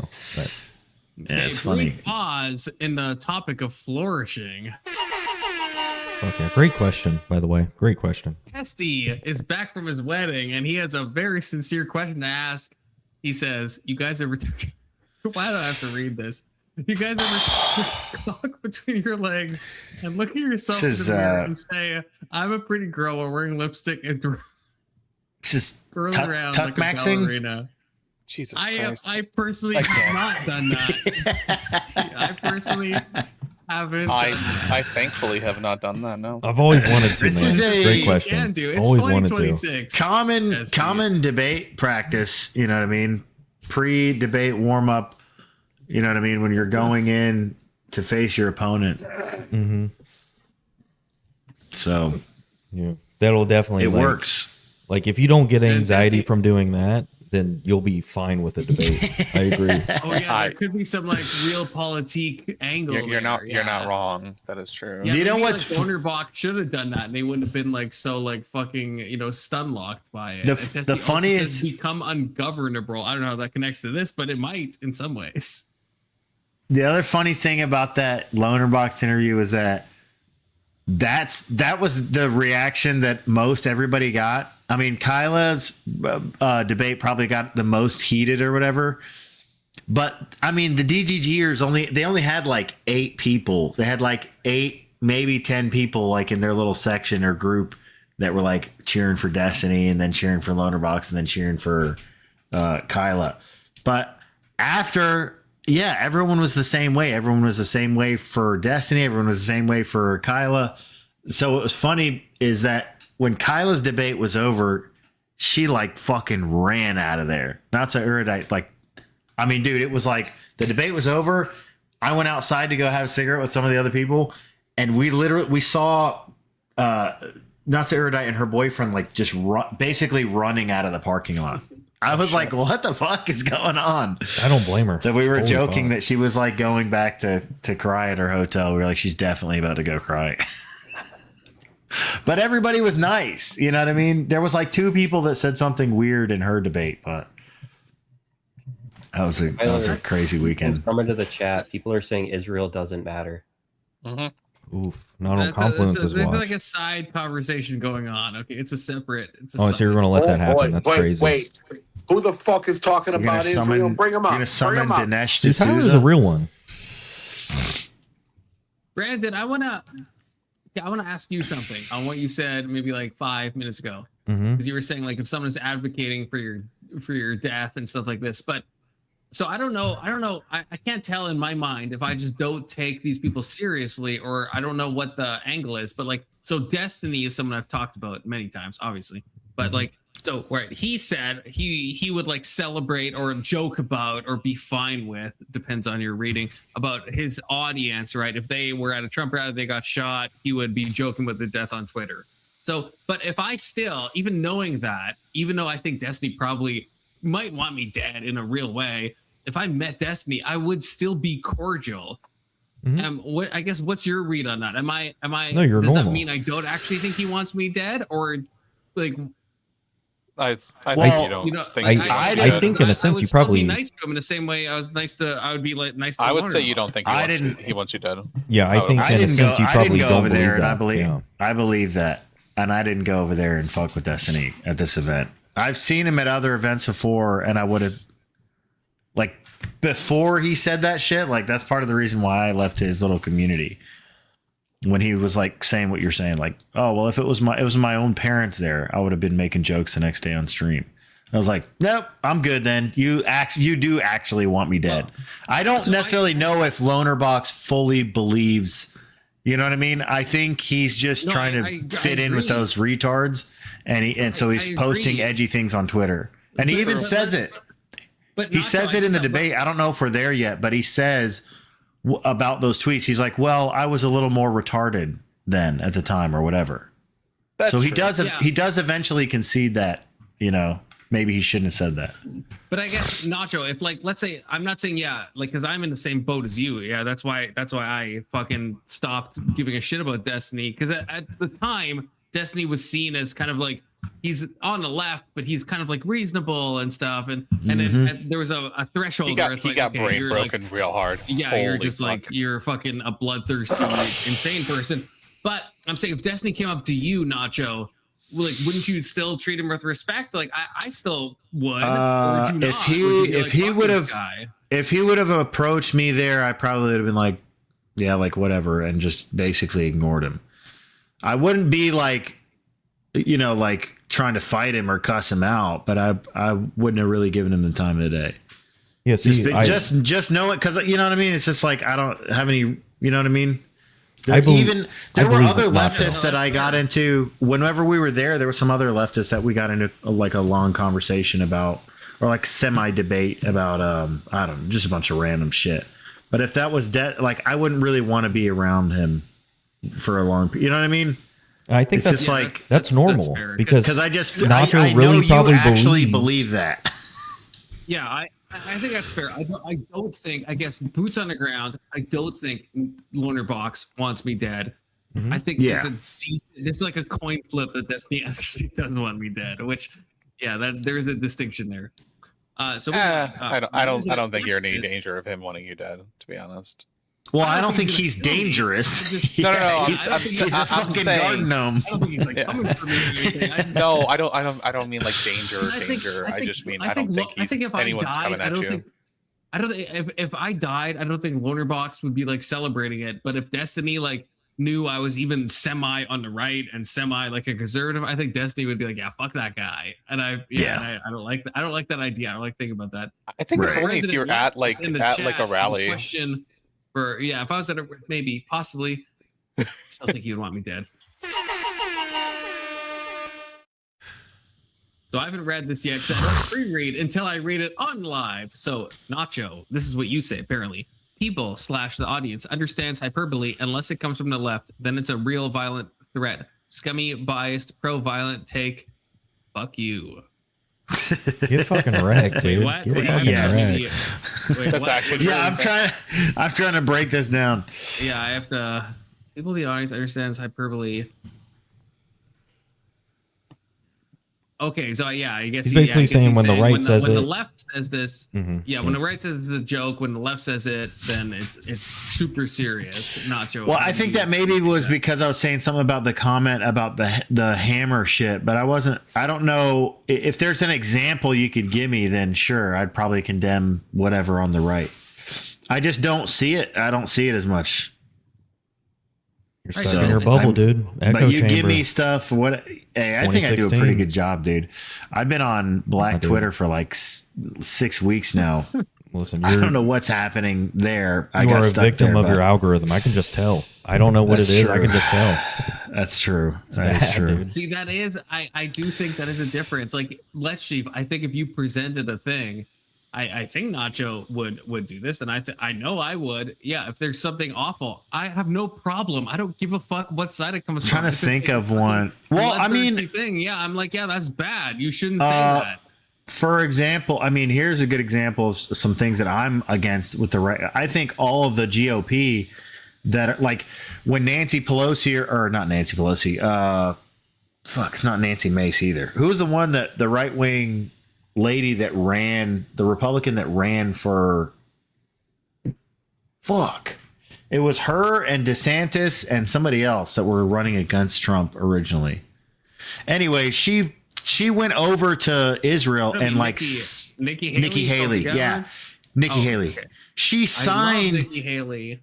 Are you kidding me? She's a wretched witch, dude. No, she signed munitions that were going to be dropped on fucking Palestinians, okay? Yeah, that's fucking that's disgusting, dude. He thinks that's a good thing. I'm not, That's the issue. I'm not listen, dude. I actually didn't like her before, I'm not but a I'm free proud of her. Palestine guy, okay? I am proud of her now. Talking about now? I'm indifferent, okay, but I'm saying that's disgusting, dude. You can't be like you can't be like I'm a Republican, I'm a Jew, I'm a Christian. I love my family and God, and then go fucking sign bombs that are going to be used to destroy people in the Middle East. You can if you're an esoteric. You can if you're an esoteric Christian. Like we're not talking about like we're talking about this munition's going to go through like 4 stories of a hospital to the basement level and maybe kill like 3 Hamas members and like a hospital along the way. All right, that's pretty fucking disgusting. Nacho, you see what I've been saying? You guys are all sweeping. I don't see what you're saying. I'm not sweeping. I want to ask Nacho a question. So I agree that's it's untoward. It's untoward. But is it possible that like, because let's say like I agree, like because what we know kind of what Israel does and the amount of civilians they kill, but is it possible that Nikki Haley thought, yeah, okay, these munitions are going to just kill terrorists? In which case, I would still think I reject all this shit. Because they know more about what's going on than we do. Okay, so if the people are kind of picking up on like this is what's happening, and we're like fucking killing a lot of civilians along with these, handful of Hamas members we're taking out. I think she knows exactly what's going to happen. Hold on, can I ask a question, please? Do you think the thing that people were picking up at that time was happening at that time? Or do you think the people were just ahead of the time? Say that again? Do you think that what the people were picking up at that time was actually happening then? Or were people just fear-mongering and it got worse over time?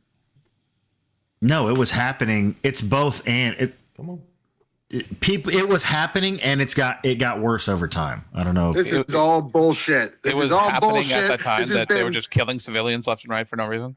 This has been the most, the least damaging urban combat for civilians in human history. Every other version of urban combat, especially us in Tokyo, saw significantly more civilians per combatants die. Some estimates say 35,000 Hamas terrorists and collaborators are you reading dead off ChatGPT? 77,000. No, this is all memory, baby. I can do this all fucking day. He's reading an article to me.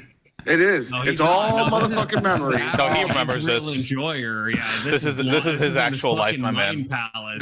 This is my subject, dog. So if that's the case, it's almost 1-to-1 civilians to combatant ratio. That's never happened in world history for urban combat. It has been the least civilian casualties. On top of that, Israel's currently feeding 70% of the population 2 meals a day, keeping them fenced in, caged away from the combat. They have 70% of Gaza's population separated out of combat zones. They are taking care of the Palestinians. I'm not going to deny that the Palestinians are also retarded and sort of like harboring these guys either. Okay? Israel did nothing wrong. I'm not.